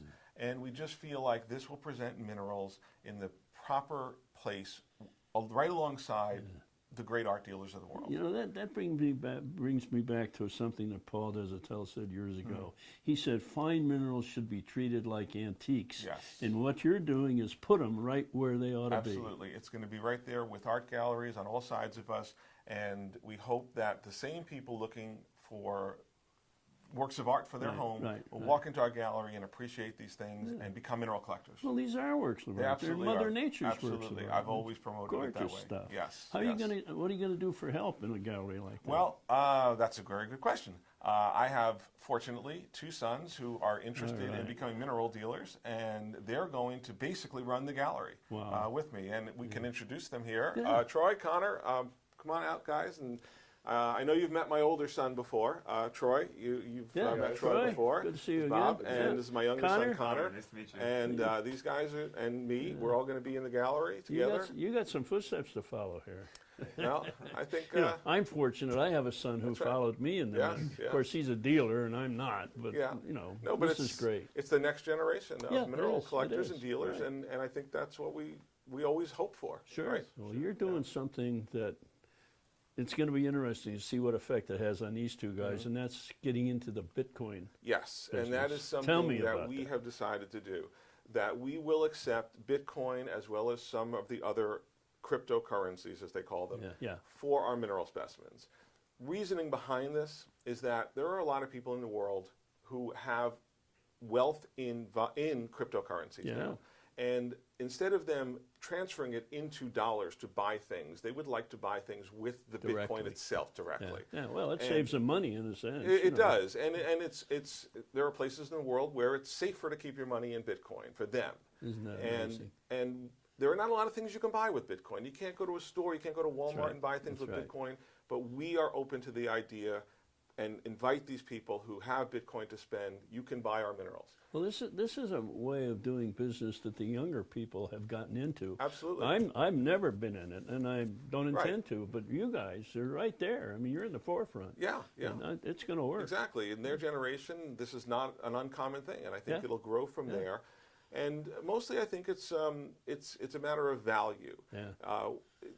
We know these cryptocurrencies, they vary in value minute to minute, day to day, but that's okay because we can accept them at the moment. Whatever the value is at the moment, you can spend it on our minerals, and I think it'll bring new people actually into our market. You do the same thing with stock Stocks market. are very similar. It's a gamble. Yeah. And, okay, it's worth this much today. What's it going to be worth tomorrow? Exactly. It's really not that different, and that's why we feel secure in offering this to customers. But mostly, we're looking to expand the horizon of who can come in and buy minerals. That's amazing. Well, you've got a specimen here that reminds me of Arizona, and let's take a look at it. Yeah, the chrysocolla and malachite right over there. Yeah.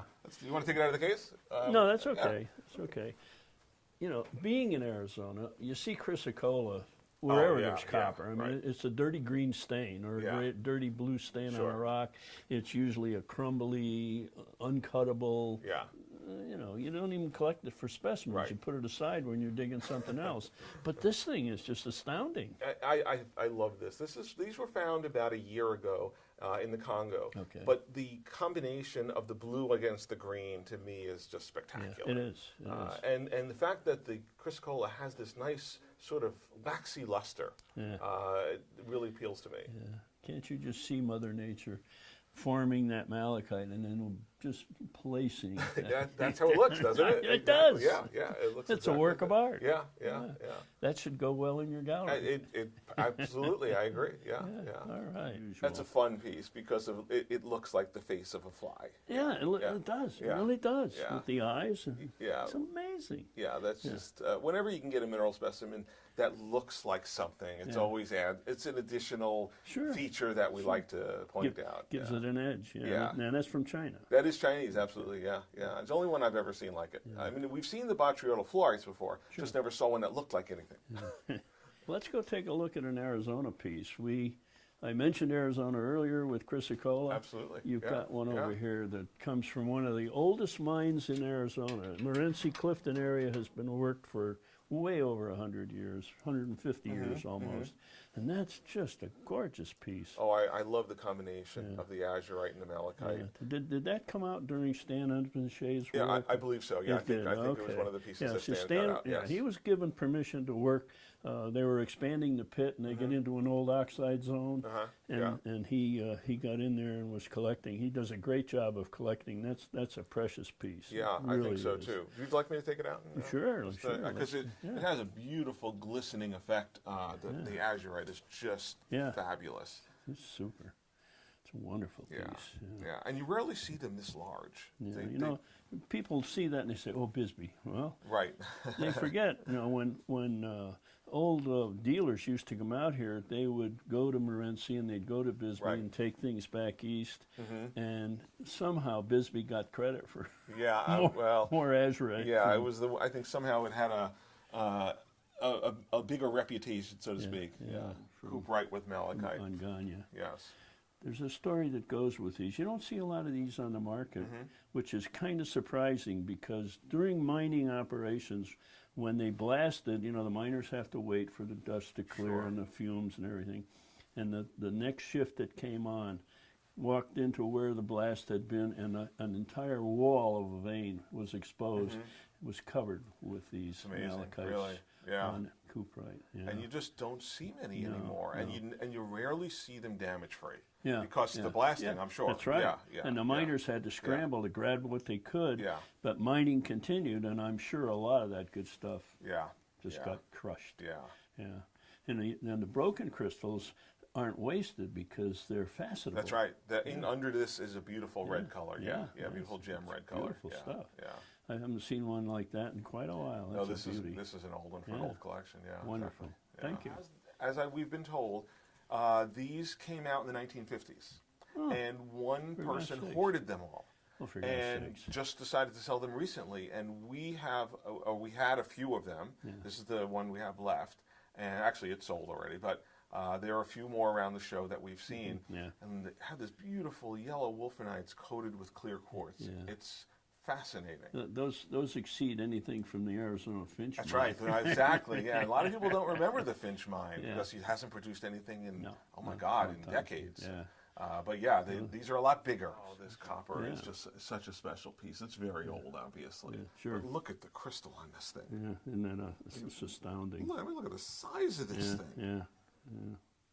Yeah, that mine, there's so many stories about copper mining up there. Yeah.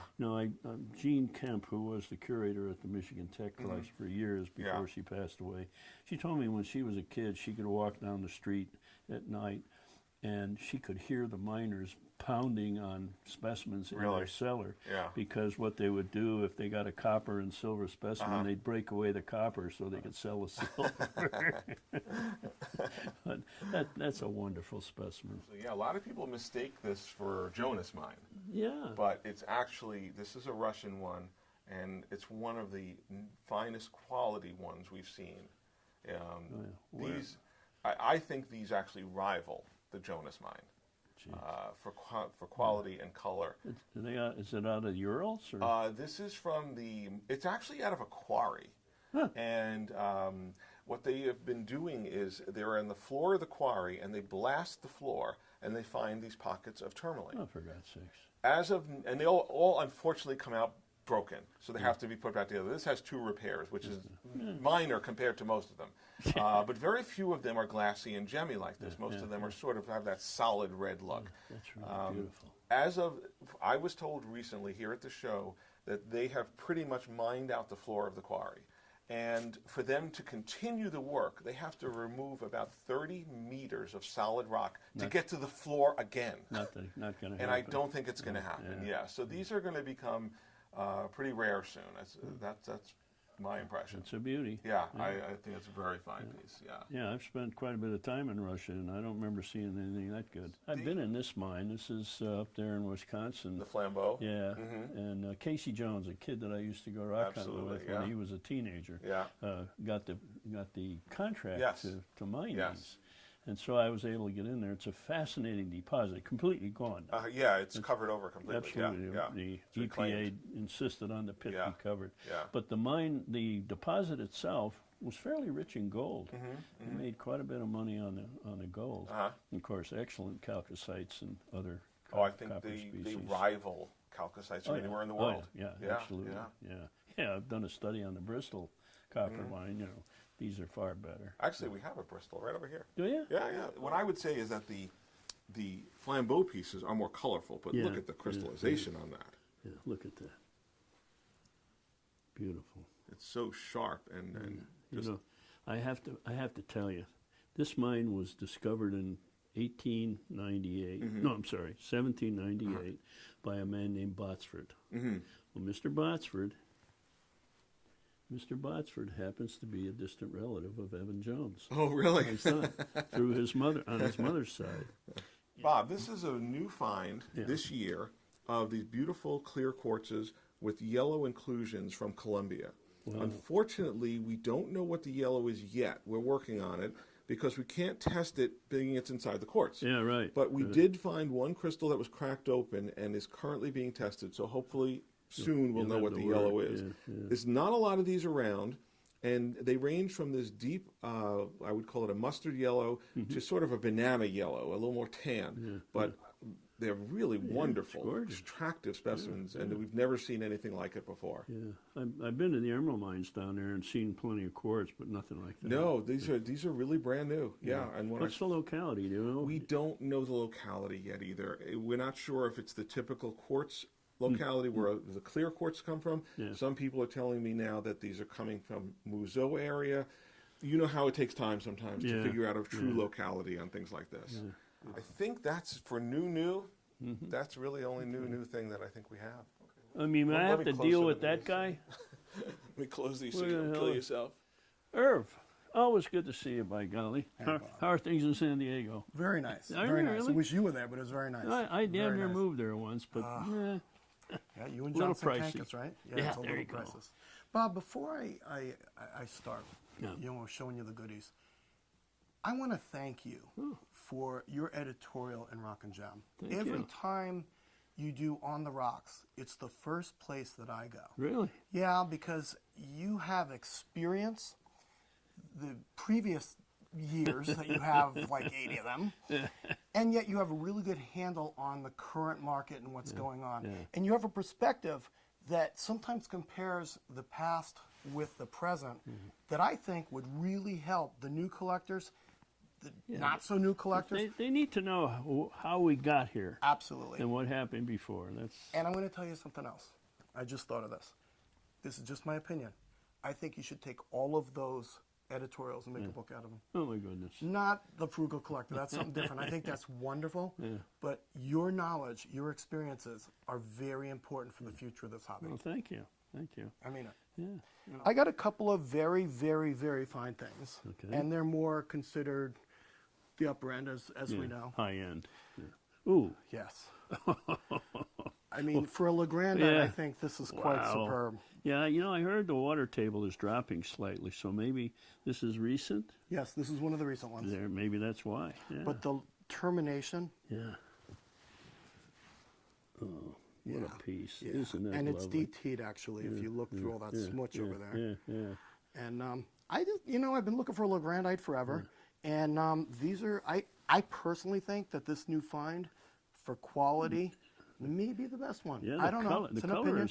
Color's pretty intense. Gemminess. Really nice, yeah. And look how it perches up there. Yeah, that's a great rock. Yeah. Somebody just referred to this, somebody that doesn't know what they're doing, referred to this as I think that's fossilized dinosaur poop. Oh, give me a break. I know. Well, this is that explains how important this is, because this person knows minerals and couldn't figure. Really? Actually, they thought it was a bastnasite. And first of all, that's not a bastnasite. We both know what this is. Yeah, that's amazing. This is from the Mass Mine. Okay. In Michigan. Yeah. And as far as I know, that's the sharpest large dodeck I've ever seen with no modifications. Yeah, look at the edges. No on that. modifications. Yeah, And look at that. Yep. And that's a textbook specimen. And you can hold it this way. You can do it like this. Yeah. Very much a connoisseur's mineral, and even beyond connoisseur, it's more a copper collector's mineral. Yeah, anyone who appreciates a good crystal form in a specimen, that's it. You're not going to get a better dodecahedron of copper from anywhere. I don't care where. And what is the theme of the main show? Yeah. Right? Yeah, right. So this Crystal epitomizes the forms. theme of the main show. Yeah, I mean, seriously. I wonderful. mean, most people that I show this to, they have no idea what it is. Really? Even this matrix is interesting. This leads in to a concept that I think we should explore. And again, I have to credit you with this because it was in one of your editorials in Rock and Gem, which everybody should read. So these type of minerals, these high-end minerals that I deal with most of the time, they fund the other minerals so that collectors that are of limited means can afford them. Yeah, that's a point I've been making for a long time. You know, there are people who complain about the cost of minerals today. Yeah, absolutely. And that's true. A lot of people can't afford the best that's coming out of the ground. But every time one of those high-end minerals sells, some of that money filters back down into the business and into the mining business, into the specimen recovery business, and what comes out of the ground, we wouldn't see if it hadn't been for those efforts. It seeds So, this. And not to say that these are any... Listen, these are world-class minerals. You just don't cost world-class money. Yeah, but every project brings out the killers, but at the same time, it brings out a lot of other stuff. Yep. The money is made on the good, really good stuff, but those lesser specimens that are very fine, absolutely, they go into the marketplace for the average collector, and that's what I tell people to look for. Know your minerals, and go to a show, and you'll find something you can afford that's good. You know, it's something that I do, and you know those supplements, those collector supplements. You have Italy, you have Austria, you have Southern California, you have Arizona. You know, I actively do two things. One, I read the profiles of the people because I think the people are the most interesting part of this hobby. That's the and hobby. two, I look at what people collect and what they like. And I gave a talk recently where I had the California supplement, and I had people that I know that buy rocks up to $300, and I scanned their pictures that were in the supplement. Then our friend Gerald Demery, he goes up to maybe $7,000 or $8,000, $9,000, and I scanned his minerals. And then the third one was Bill Larson. So what I did was I showed slides. I said, look, you can get a mineral that costs this amount of money, or this amount of money, and you get the same enjoyment from it. Sure. And sometimes they're a little smaller, they're a little different, but you know what? Everybody can enjoy it. The $300, the $8,000, and God knows what Bill does. You know, so. Sure. But this is a brucite from Pakistan. That's really fine. You know, I call it a tree. Yeah. Somebody else called it broccoli. Now, everybody hates broccoli. Easy. So I'm not going to call this broccoli. Well, it's got but cheese on it, so is it's it cheese okay. and broccoli? Okay, good. Yeah. But look at the luster. Yeah. That's Look at the form. And I have to give a shout out. My friend Mustafa, Fine Art Minerals. Oh, yeah. He is the one that sold this to me and a couple of others. He always has something of value for everybody. Good. And he's a friend of mine, and this quality of a specimen, let me tell you, it was, by Tucson standards, it was not a lot of money. You know what? This piece was under $2,000. Now, it sounds like, listen, I don't want to sound elitist. It sounds like a lot of money. Yeah. But for a mineral of this quality, you could see this on a shelf for $5,000 or $6,000. Sure. And I showed this to a dealer, and that's what they said to me. Did you pay, what was that, $6,000, $7,000? It was not, and it was below $2,000. This hobby is educationally intensive. The more you know, the more you can find what we call a sleeper. That's right. And that's another thing. The more you know, the more you can find a mineral that's a sleeper. That's my this constant. This one was in a coma. That's my constant pitch. This wasn't a sleeper. Okay. This was in a coma. Okay. That's a spinel from Isn't it? Tanzania. Ooh, Look ooh. at that Yeah, color. what a sharp crystal. Yeah. Wonderful. Lovely. Sitting right there on the matrix, beautifully positioned, excellent display. Under $1,000. You're kidding. Yeah. Now I did work to it, but No, still, it now wasn't that different than this. Yeah, think about this now. You know, somebody had to mine that thing and dig it out of the ground and trim it down or whatever and ship it all the way up here and for that kind of money. This makes my point. The high-end specimens that come out of there, that money is flipped back into the business, and it's things like this that come out. They're not the max killer's piece, but they're fine. They're Yes, beautiful. they are beautiful. A great educational piece and a display piece. Didn't cost a lot of money. It didn't cost a lot of money. And another thing, when you're dealing with Tanzania, remember, this is different than most other markets. In Tanzania, the gemstones are funding this. So you can get minerals that are reasonable because the gemstones, that's where they make their money, right? This is a freak. Again, Tanzania. Next two are Tanzania, again from Graber. Oh, isn't that nice? You could shave in that. But check this out. It's a floater. Yeah, it'll be darned. Now, this obviously was probably in a clay seam with enough room where this thing grew, but you didn't lose the luster and there's no contact. Look at the fingerprints on it. My goodness gracious. You could get CSI to figure out who stole it if they ever steal it, right? But great crystal form. Excellent. The next one I think is a freak. Wow. Isn't that nice? Wonderful color. Beautiful crystals. Now again, it's a prenite from Tanzania. Yeah. And you know, when you look underneath it, you can see that's Tanzanite. I'm not an official mineralogist, but I have a feeling because there's so many different looks of prenite from Tanzania. You got the orange gem ones, you got this, you got yellow. I think the chromophore for this color is probably the same thing that's a chromophore for the Tanzanite, because they always seem to be either on Tanzanite or associated with Tanzanite. This was from Rob Levinsky, and Rob Levinsky is known as a high-end mineral dealer, right? He gave me a very good break on this.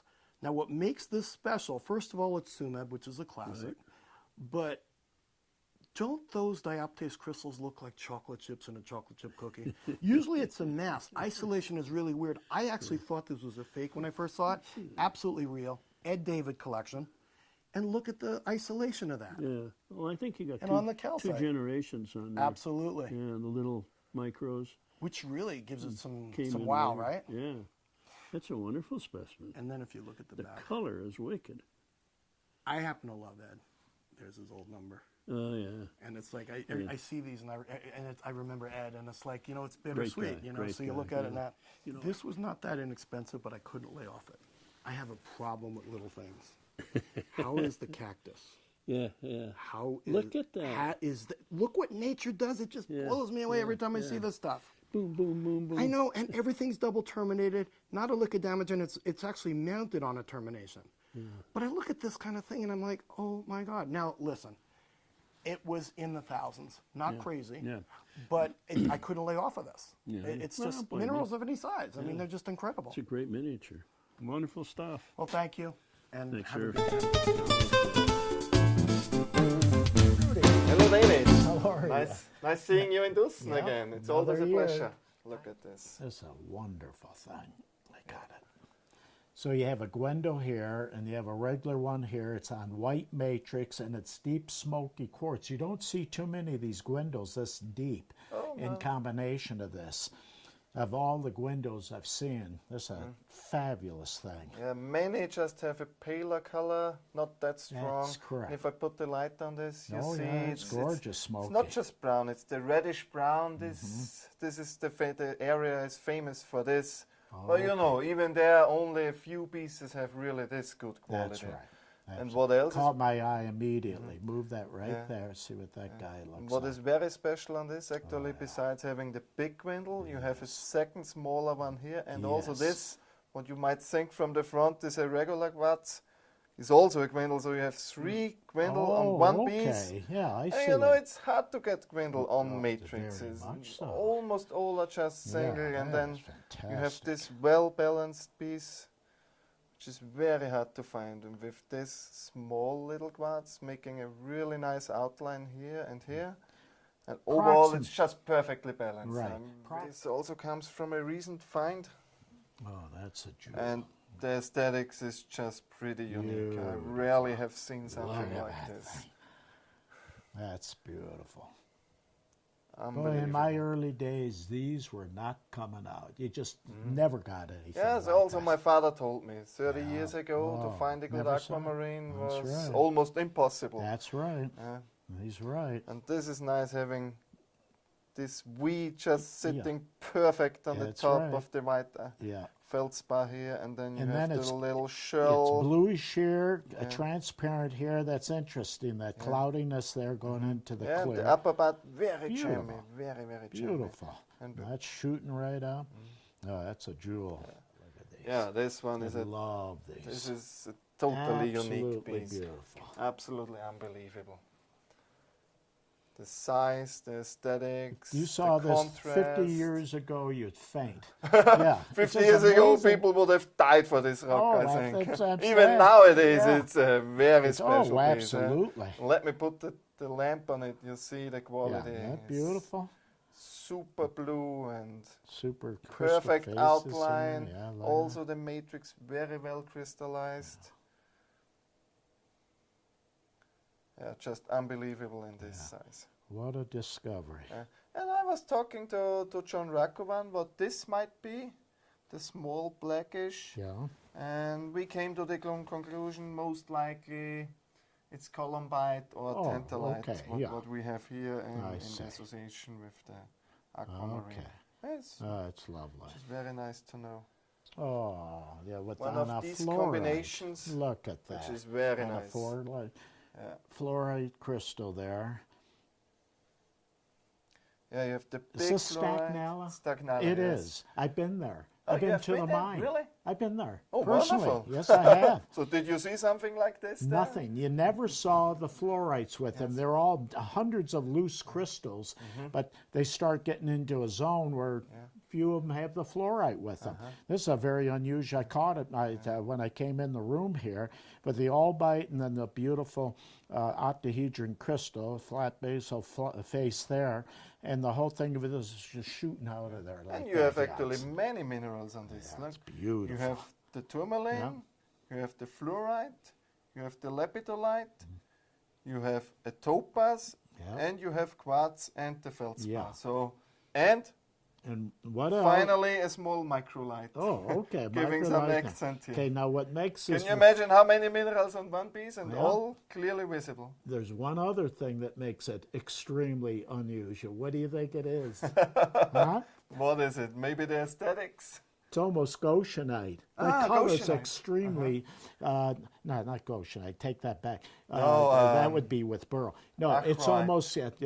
Yeah, I think it's acrolite.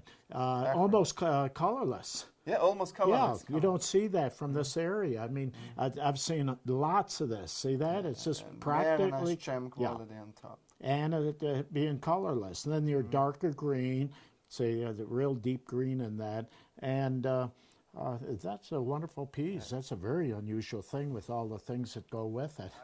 Fluorite. Very, very nice Yeah, fluorite. pink fluorite. How about that, like that? From that area. Very nice Isn't that beautiful? Actually, this was in the Keith and Diane Brownlee collection. I got it from them in a trade some time back. Whose collection? Keith and Diane Brownlee.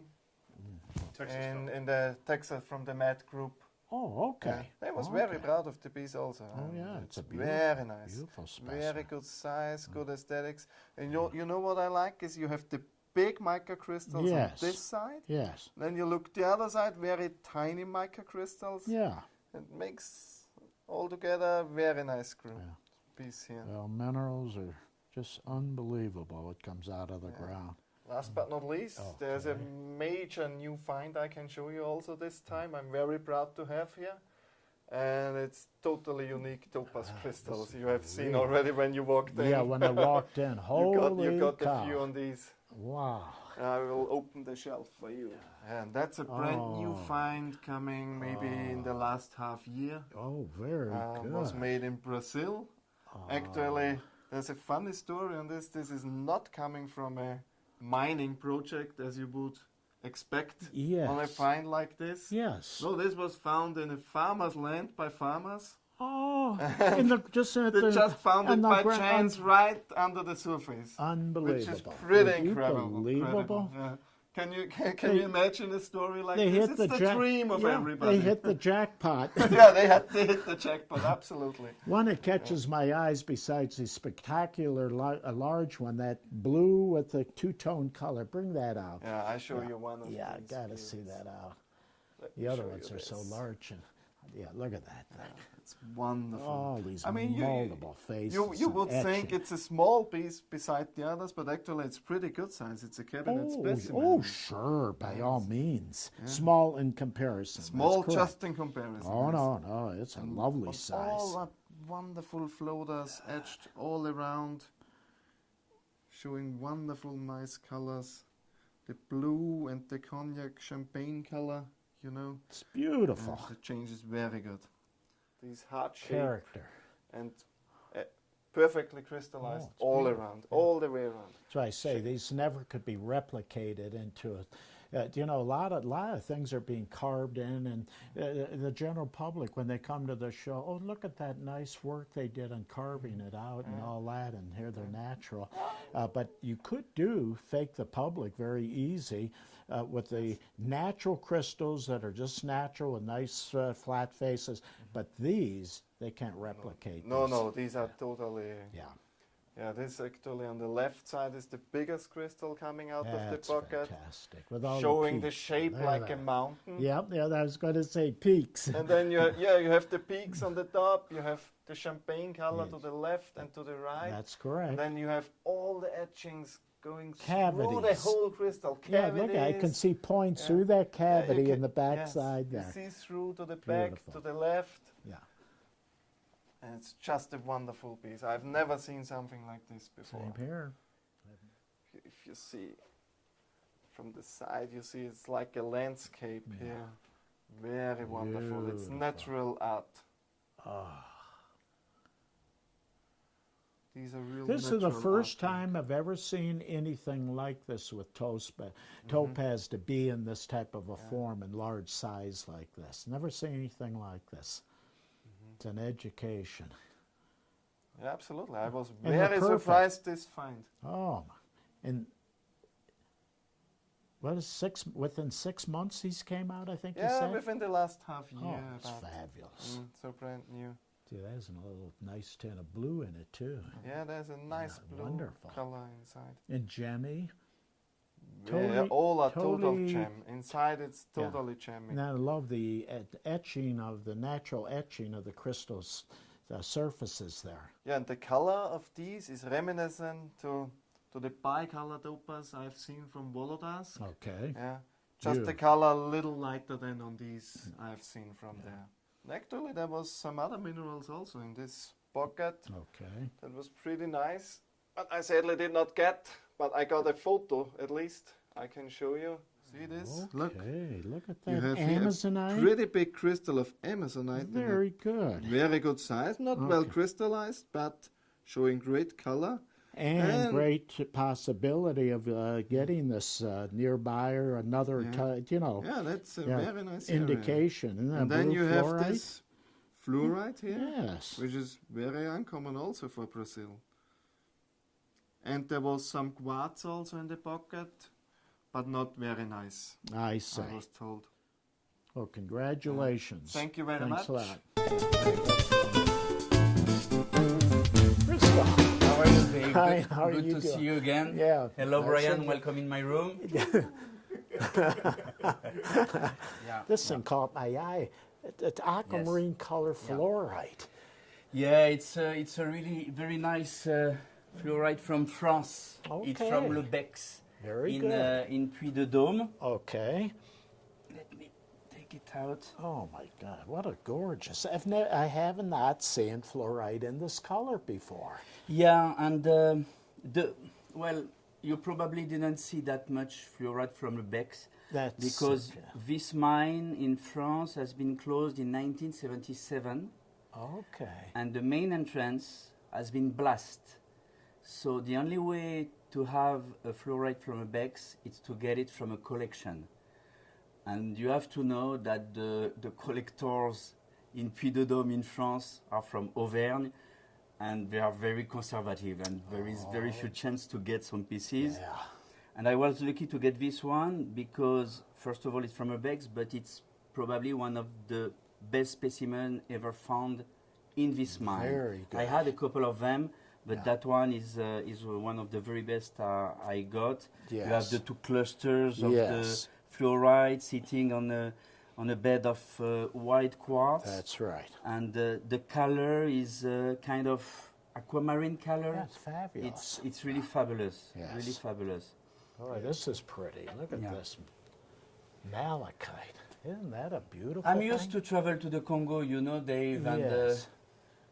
almost in the last 20 years I got a lot of this stalactite from the Congo. Yes. But for the last 10 years it has been very difficult to find some really good stalactite from the Congo. Okay. And I was lucky this year because I got this piece and this one too in the case. I see. They are from the Star of the Congo mine, the very famous Star of the Congo mine in Lubumbashi. Yeah.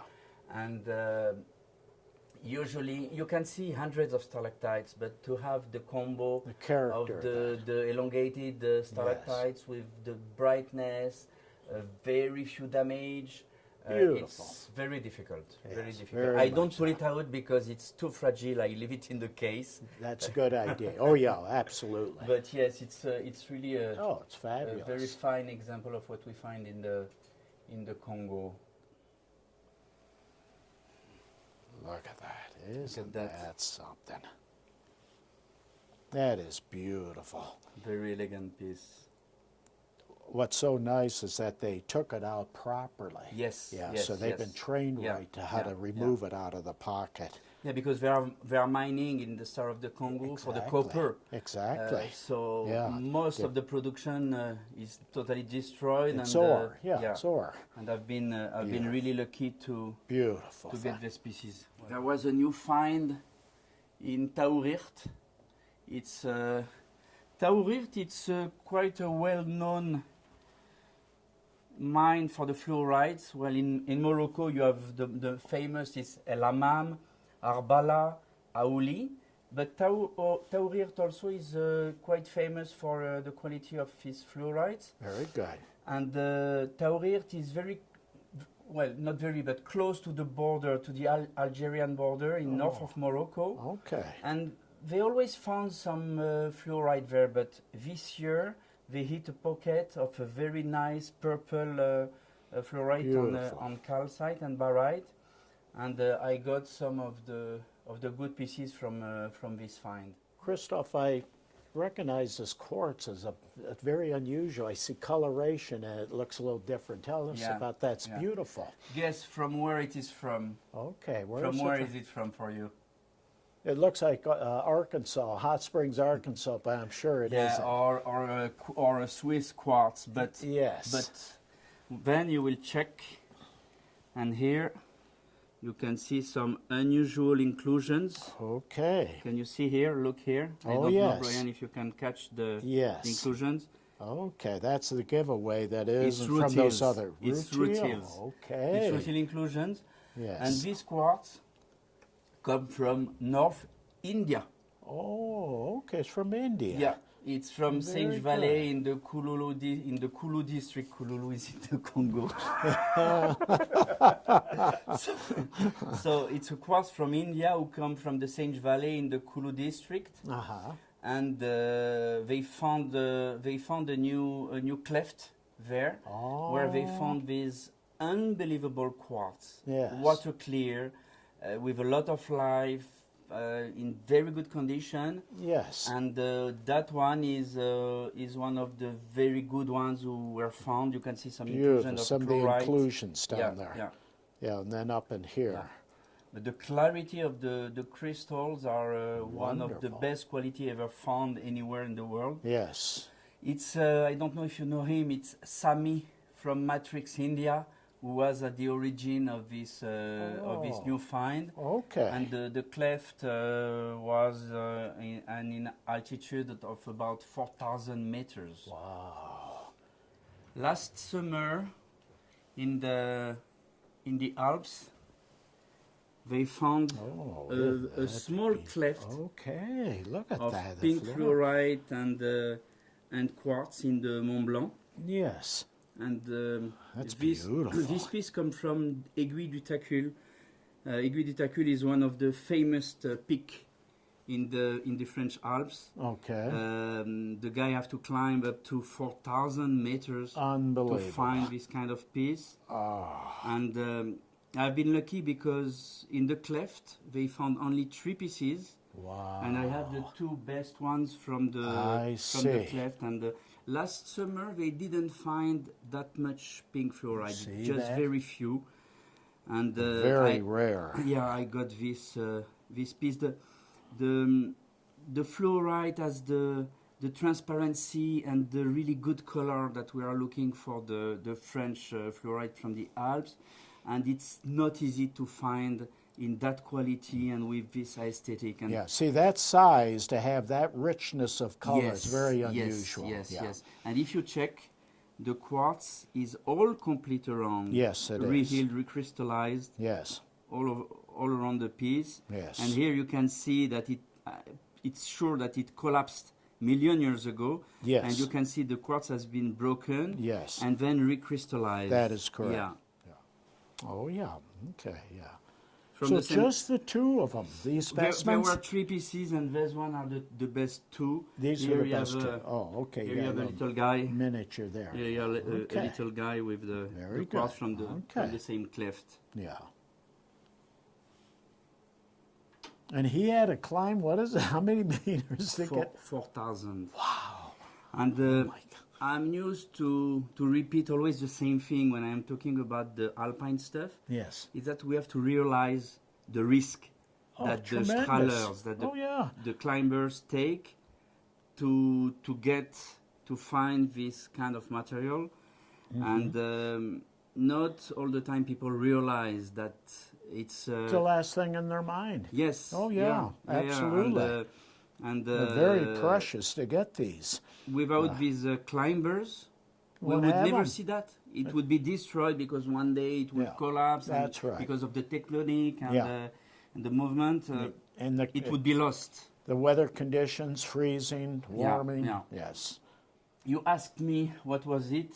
Yeah, it's the new Joléite from Morocco. Oh, actually, the big buzz was last year, Okay. but most of them were gone before I was able to do the WhatsApp. Okay. And luckily, I got few more pieces. Okay. Actually, it's pieces from the same find, but who had not been prepared last year. I needed to do some trimming, some cleaning. Okay. So I got them back for the Tucson show. So it's Joléite. All the analysis I made just gave Joléite, but it's kind of intergrowth between Joléite and Calcite. Interesting. Because the Joléite is closely related to the Calcite. It's from the same group, Calcite digenite group, Mhm. and it's a copper sulfide. And pieces of this level just redefine the new standard of the Joléite, because we never saw crystals that big, that bright in laminar crystal. Very good. And it was really a major find, major find. from Morocco, yeah. Oh, that's You see, wonderful. It's probably the best or one of the very best specimen with calcite Oh, from this it is. locality. Oh, that's beautiful. Holy cow. I love when you say holy cow. Yeah. So it's a nickel and arsenic sulfide. Yes. And the size of this crystal is about 7 centimeters. It's probably the biggest ever found for the species, for that? the Gersdorfites.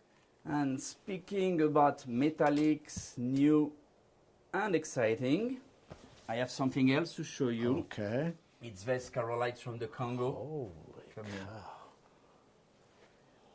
So I don't know if you remember at the very beginning what were the Carolites, but this piece was one of the best in the world at its time. At that time, it was in the Mime Museum in Beirut, and they hit the jackpot there. So that was considered as one of the best in the world. Yes. Okay, you can see. Look at that difference. It's so I don't know, Dave, if you remember, But in 2001, with my brother Brice, we were at the origin of the new find of carolite from the Congo. Right. They were bigger, better, with a better luster as anyone that we found in the past. And it was a big buzz actually in Tucson in 2001. Yeah. 2016, end of 2016, beginning of 2017, they hit a new pocket. I've been buying, keeping everything. Then from, let's say, February to summer 2017, just low-quality pieces, smaller pieces, and the production ended last summer. Since August, I didn't buy anything. Yes. So I decided to start to clean, to trim. Yes. And these new carolite, compared to the one from 2001, are even bigger and fabulous on matrix. Look at because the matrix piece in 2001, we didn't get big crystals on matrix. Okay. Most of the pieces on matrix were small. This time I have been really lucky because I found some huge crystals on matrix. That crystal is about 7 centimeters, 7.5 centimeters. Oh, you find the same quality as in 2001, but in bigger size. These are much they are bigger sharp, and they are bright. They're fabulous. So the it's best again find. a new standard for it's the the best species. find. Yeah, by far. Unbelievable. I spent about 1 year to be able to do this set. Every time I had some new carolite, I had to choose because I wanted to have the same habit for all the crystals. That's right. And well, you did a wonderful job. It's a perfect set. Well, it was fun to do that. And after 1 year, I have been able to do this set from about 7 centimeter to the little guy on the right, which is around 2 centimeter. Okay.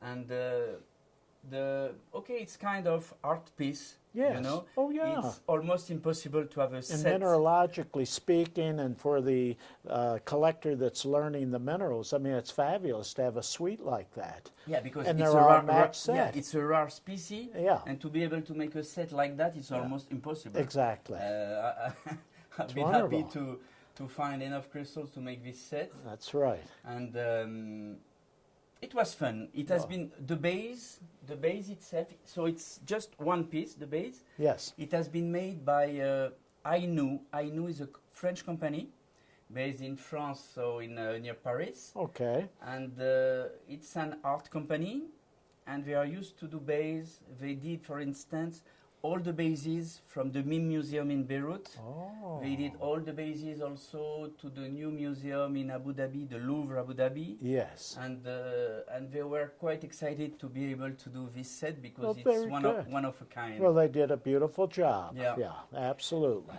It is not the biggest, but in terms of perfection, it's a unique piece. It's about 6.5 centimeter. It's perfect. It is perfect. It has the brightness. It has the symmetry. It has everything. And I like the lines and the growing on the growth on the patterns. Yeah. The back is a mix of talc and muscovite. Okay. And then you understand. It's totally complete. Yeah, but you understand why most of the pieces were loose crystals. Yes. Because it is so heavy. Yes. With such a thin attachment to the Exactly. matrix. It's a floater. Yes, it's a floater. And when the pocket collapsed, all the crystals, or most of the crystals, were uprooted from the matrix. Yes. But it's recrystallized. Yes. And it's totally complete.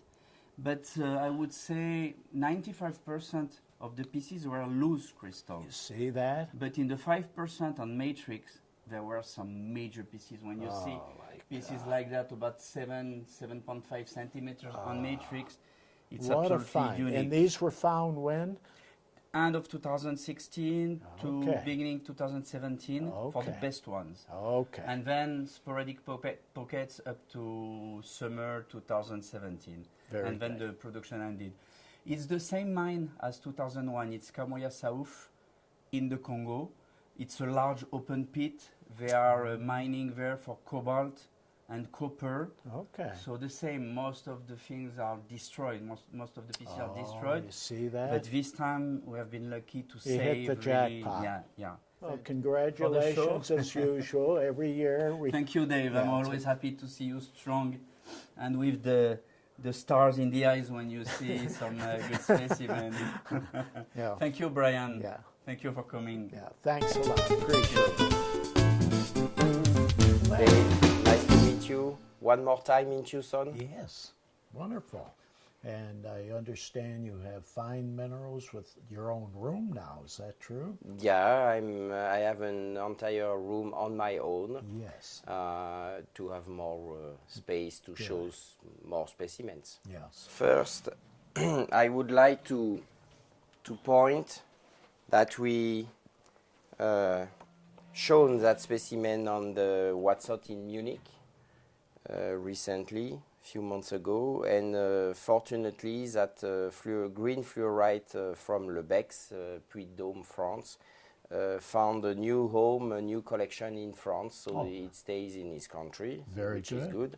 Okay. But I have here an inventory of other fluorite from the Paul Zerfas collection. Paul is still a collector from Clermont-Ferrand area. That means middle of the Massif Central, and he is well known for his fluorite collection. And we have some examples, like that fluorite that is self-collected in Valzergues, Aveyron. What a beautiful color.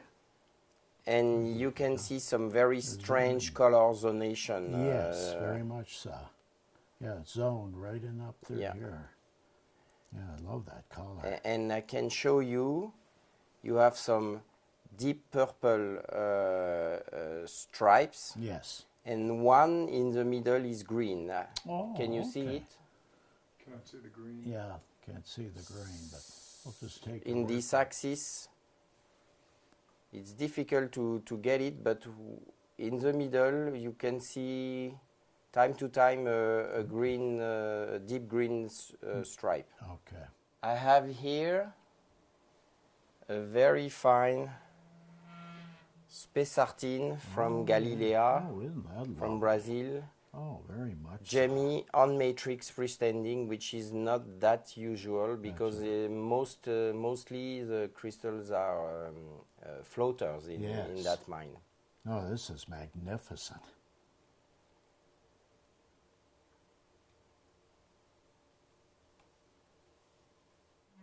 Rather unusual. This is a demantoid from Kunduz area, Afghanistan, found maybe 15 years ago. We have not many more information about that.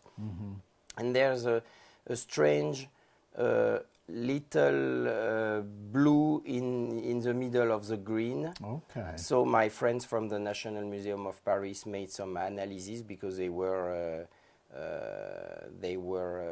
interested to know what is the reason of that blue shade. Yes. And this is a pure demantoid Pohl. This is 99% demantoid, which is not that usual, finally. Interesting. A French classic old-timer. This is arsenio-siderite on romanechite from Romanèche Torrens, so the type locality of romanechite, and the type locality of arsenio-siderite. And finally, in history, there is still no other very good locality for arsenio-siderite. In that mine, this was a manganese mine, which is now beneath vineyards of Beaujolais.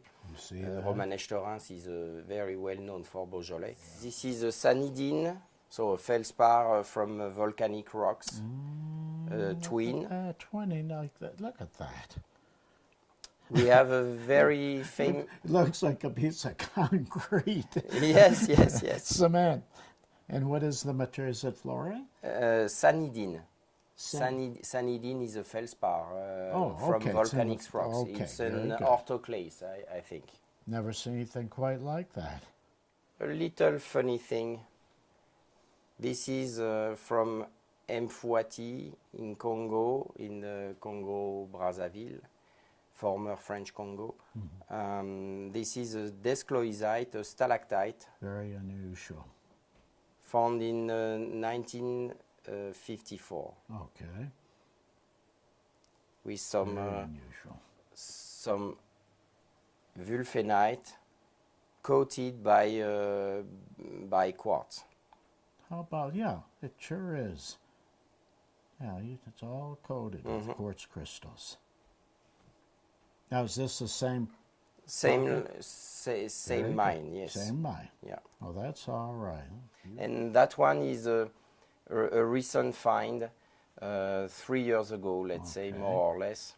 And this is really like the dream of an urchin of quartz. Oh, yeah, absolutely. Just all the way around. Yeah. Razor sharp, glassy. No damages, which is very difficult to get. Yes. Quite unusual. This is a gypsum crystal spray on a branch. That's amazing. This is coming from the Assal Lake in Republic of Djibouti, so the northeast of Africa. Okay. It was found in 1978, so you know that, excuse me, time to time there is some crystallization. It depends of the amount of salt in the water, because that lake is under the sea level and completely blocked. There is no exit of the water by a volcanic area, and very, very active sometimes. Well, that's wonderful. I love what we call the oddity type mineral specimens that are associated with an organic matter. Yeah, because you will see. Yes. Oh, yeah. It's still bendable. Exactly. A very, very big baby from Praszkier, famous tin and wolfram tungsten mine in Portugal. That's right. And that nice quartz crystal has some very, very fine green apatite with some color zoning inside. That's right. And mostly elongated crystal, which are less usual. Scarce, very scarce. No, it's a wonderful thing, very aesthetic. And that big single, well, it's actually twinning up there on the top of the quartz in there. Oh, that's beautiful. Yeah, these are huge siderite crystals. Now, where's that from? This is from Saint-Pierre-de-Mézage.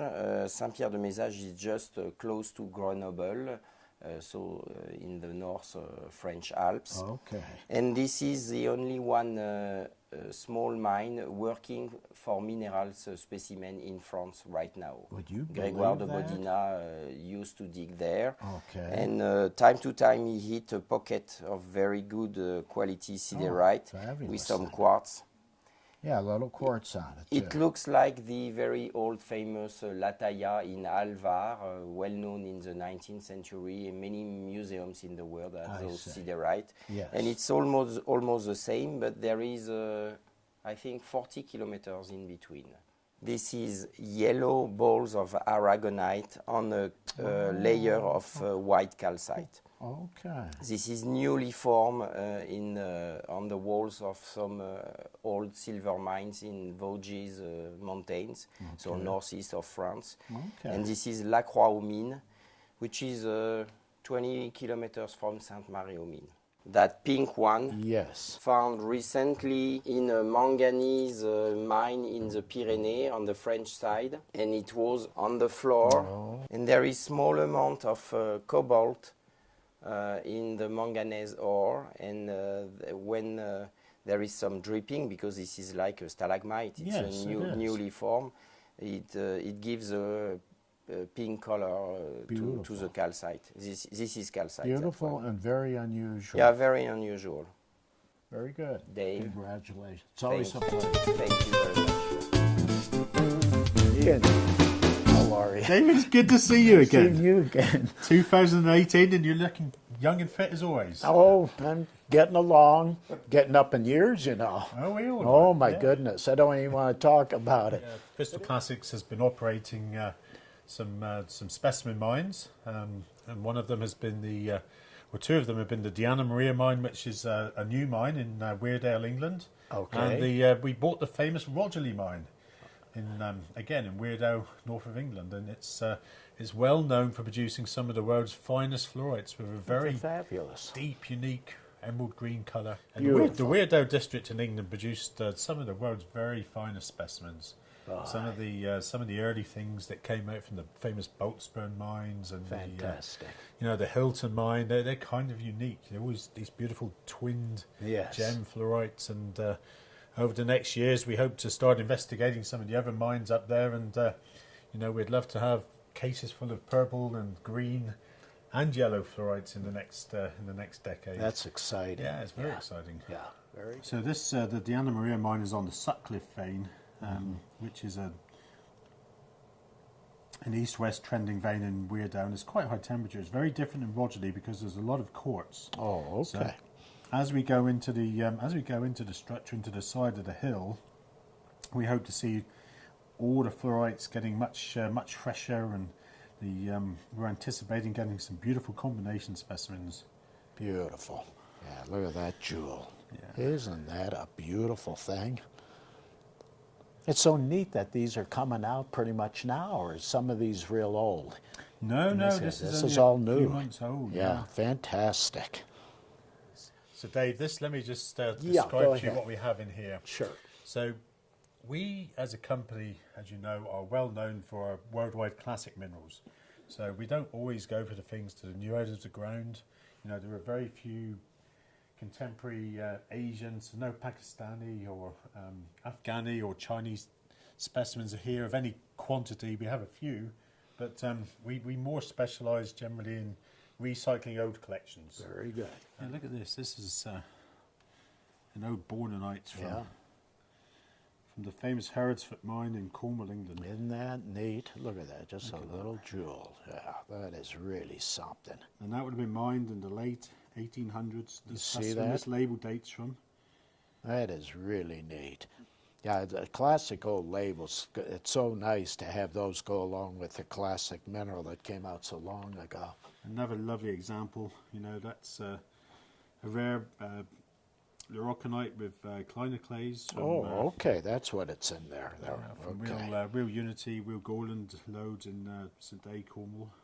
Dating again from probably the early 1800s, this one. Unbelievable. We have a plethora of old labels. This at one time was in the Jeffries collection, ended up in the Carnegie Museum at some stage, and they traded it out decades ago. Okay. But it's Very nice you good. get these labels as they go through time. They accumulate labels, they accumulate provenance, and that's right. It's nice to have the full history of the specimen. Absolutely. One of the major acquisitions we just bought in Europe was a fabulous collection of secondary lead minerals, and the quality of some of the specimens is just incredible. There's something I bet you've never seen before. You've got a beautiful, beautiful group of pyromorphites growing on fluorite crystals.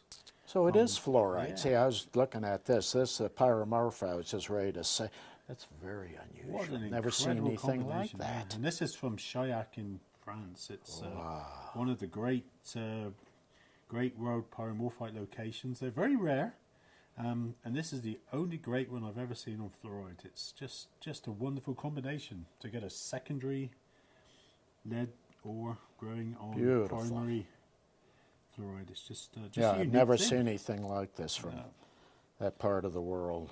This is a real Spanish classic. Is it That's one of the, pyromorphite? yeah, it's a pyromorphite. It is from, pyromorphite. I always pronounce this Wow. wrong. El Hocajo mine. And every Spanish talker can laugh at my pronunciation of that, but that's a really good Spanish classic. It's wonderful. Beautiful thing. Totally different. So this is all from the same mine. This is one of the great... Oh, that's fantastic. One of the great mineral locations of the world. Look at there that. you go. There we go. It's all the same mine, the same mineral species, but look at them. Beautiful. Pyromorphites from Same Lafarge mine. Yeah, Lafarge mine in France. Wow. But look at it. That's beautiful. All the same species. Yeah, you would never believe that. Same mine. That's the beauty of mineralogy. Oh, yeah. At first glance, you would say, oh, that's from Bisbee. But it's not. That's from the Banat mines in Romania. Very, very old specimen. Romania. Dating from the probably the early 1800s. Oh, that's stylitic type. I've never seen that like that. Now, is this azurite as well with a secondary coating? Yeah, little cores of massive stalactitic azurite. Yes. And you've got a secondary overgrowth. That's right. Of crystallized azurite. Very unusual. That's beautiful. Extremely unusual. That's a lovely Beautiful. Look at these. Holy cow. What's the I can't think of the name. Well, these are kronstadites. Yeah, kronstadite. Both from the Herja mine in Romania. Extremely one of the hard really to rare get. minerals. Oh, yeah. very hard to get. I never had one. I've tried to get at least one. This is a perfect miniature here. Well, both of them are pretty much miniature. This is a killer here. Now, have you ever seen one of those? So you got amethyst. Mm-hmm. It's a calcite or dolomite or never seen this type. Wait, the way this looks. What is the story on this? Yeah, no, it's something very rare. Is if you look at this, if you look at the crystallization of this amethyst and the color, it's a very unique coloration. It is. It really is. And it's very, very sought after. It's almost impossible to get one of these. This came from a very small gold mine called Praszkier. And it's in Romania, and it was a one-time find in the late 1700s that produced these amazing. Never seen amethysts. this before. But I did guess it right. It was amethyst, huh? I mean, it is amethyst. Okay. This is a case of mainly silver and gold minerals. You got a lot of very fine silver sulfur salts, gold specimens, and rare things like hessites in here. Exactly. Acontites, and there's some really major specimens. A crystallized native silver from Kongsberg in Norway. Well, how about that? Very rare. Razor-shaped crystals. Look at the razor sharp. That's wonderful. This is from the Himmelsfürst mine in Saxony. That's wonderful. Look at that wire coming out of there like that. Look at that thing. And there's always a lot of debate about the, in the market in the last 20 years, we've seen all those miraculous-looking silver wires that may or may not be natural. But that is correct. This is 100% legit. Yeah, this is 100%. That's right. And it's nice because it has a secondary coating of aconite on there, which really makes it sparkle. Oh, okay, that's what that is. The German name for it is Blaubleierz. And this is a very classic find dating from the 1800s. Fantastic. It's galena that's pseudomorphing pyromorphite. That's right. So strange chemistry going on. You have this whole oxidation process where the primary galena oxidizes into lead phosphate, which is pyromorphite, and then there's a reducing environment that's entered the system, perhaps from the decomposing pyrite or something, but it's caused the pseudomorphing of the pyromorphite back to galena, which is a very rare phenomenon. Fantastic. Oh yeah, we always see manganites, but this is actually a really a killer. Great manganite. I was looking at this a little bit ago. There, look at that thing. It's so hard to get these things perfect. To get a great one. Oh my God! Turn it around. Look, it's perfect. Oh yeah, it's just perfect all the way around. That's what's so hard to get. Look at that thing. But look at the back as well. It just goes all the way down the back. That's right. It's almost a dream specimen. Oh. So that's a lovely, lovely European gold from Rosia Montana in Romania. Okay. Just a beautiful, beautiful piece. It is a beautiful thing for the location. Do you know what's really pleased me in America in the last few years is the fact that Americans, it's almost gone full cycle. And now some of the American senior collectors are really starting to appreciate the old classics again. Right. I think people are getting a little bored of just the same old things. Yes, and exactly. It's just good that, people are now starting to understand and collect the old classics, which absolutely, it's nice to see. Oh, I very much so. You got a gold specimen there. Look at that thing. of all places, where do you think that's from? In Germany? No. It's a very rare thing. There are only a few good ones known. Oh, and it's got a beautiful old label, Argent Refer. So it's basically Electrum, but it's from Kongsberg. From the August Kongsberg. mine. Yeah. Okay. August mine in Kongsberg. Well, It was how a very about small that? find dating back to the early 1800s. Holy cow. From Kongsberg. You know, Kongsberg's really well known for its fine silvers. Right, exactly. But there are very few golds known. You see that? I'm glad you brought that to my attention. Is it Prustite or? It is a really fine Prustite. It is Prustite. Look at that thing. It's a one of jewel. It's a real. Oh my real God! treasure. It's a killer miniature. It This is is, what you call a killer miniature. Something you have almost no chance of getting. For the size, it's the nicest one we've ever had. Oh, it's wonderful. And this is from Yakimov, in Czech Republic. Would you believe that? Yeah. Which makes it even rarer. Perfect miniature. And this is a contemporary specimen. This is from China. Okay. But it's the type of mineralogy that I Oh, really like. isn't that neat? Isn't it a super thing? So you've got this is very reminiscent of Roten Gill in England that produced the first of the plumbogumites. And Roten Gill was very famous for its pyromorphite plumbogamite combinations. Isn't that interesting? This is from It's China. perfect. Yeah, it's lovely. So you've got the green yellow pyromorphite with a later overgrowth of the plumbogumite. Would you And it's believe just a that? wonderful specimen. It certainly is. So what we've done in this case is normally to please the people that like to see things in boxes. We're not doing that this time. We're actually putting them out on the shelf. Oh, so okay. It makes it easier for you to see them. Yes. And you know, Some gorgeous things in here. You quite rightly identified as you walked in. Wow! Oh look my at God! This pyromorphite would have come out in the. This is from the Lafarge mine again. Like the three little ones I showed you. Yes. This is from the same mine. Would have come out in the early 80s probably. Okay. And there was one pocket of these.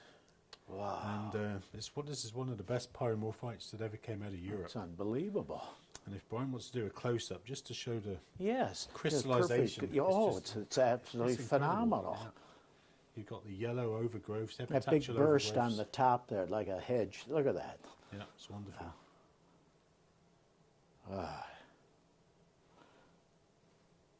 This is really incredible. Show you this. This is a fabulous black opal. It's an Australian opal? Yeah, it's gorgeous. It's a solid Call this black opal, even though it isn't black, but that's the title. But that's a killer. That is an absolute. Oh my God, gorgeous. Stunning thing. Beautiful. Yeah.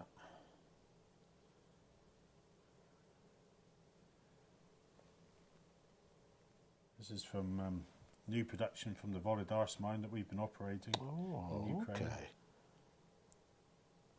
It's kind of a Beautiful greenish, yeah. It has a little yellow and tan like in this lighting. Gorgeous thing. Yeah, to get these mimetites green like that, very unusual. That's a fabulous thing. This is quite heavy.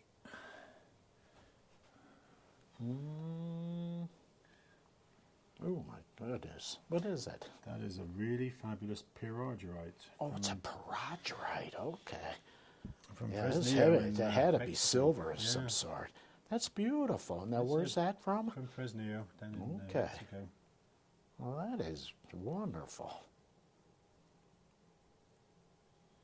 From a find in the from Sumeb mine in the 70s, these beautiful Smithsonite. beautiful, yeah, Cooper and They are Smithsonites, yeah. Beautiful. Just one of the great Oh, classics from Sumeb. Yeah. Now, what I like about this, not only is it the rare green, but it has the sharpness of the crystals in combination of the green. Extremely unusual. It's fabulous. Ian, great. You Okay, did a good to see you, superb Ian, Dave. job. Thanks a lot.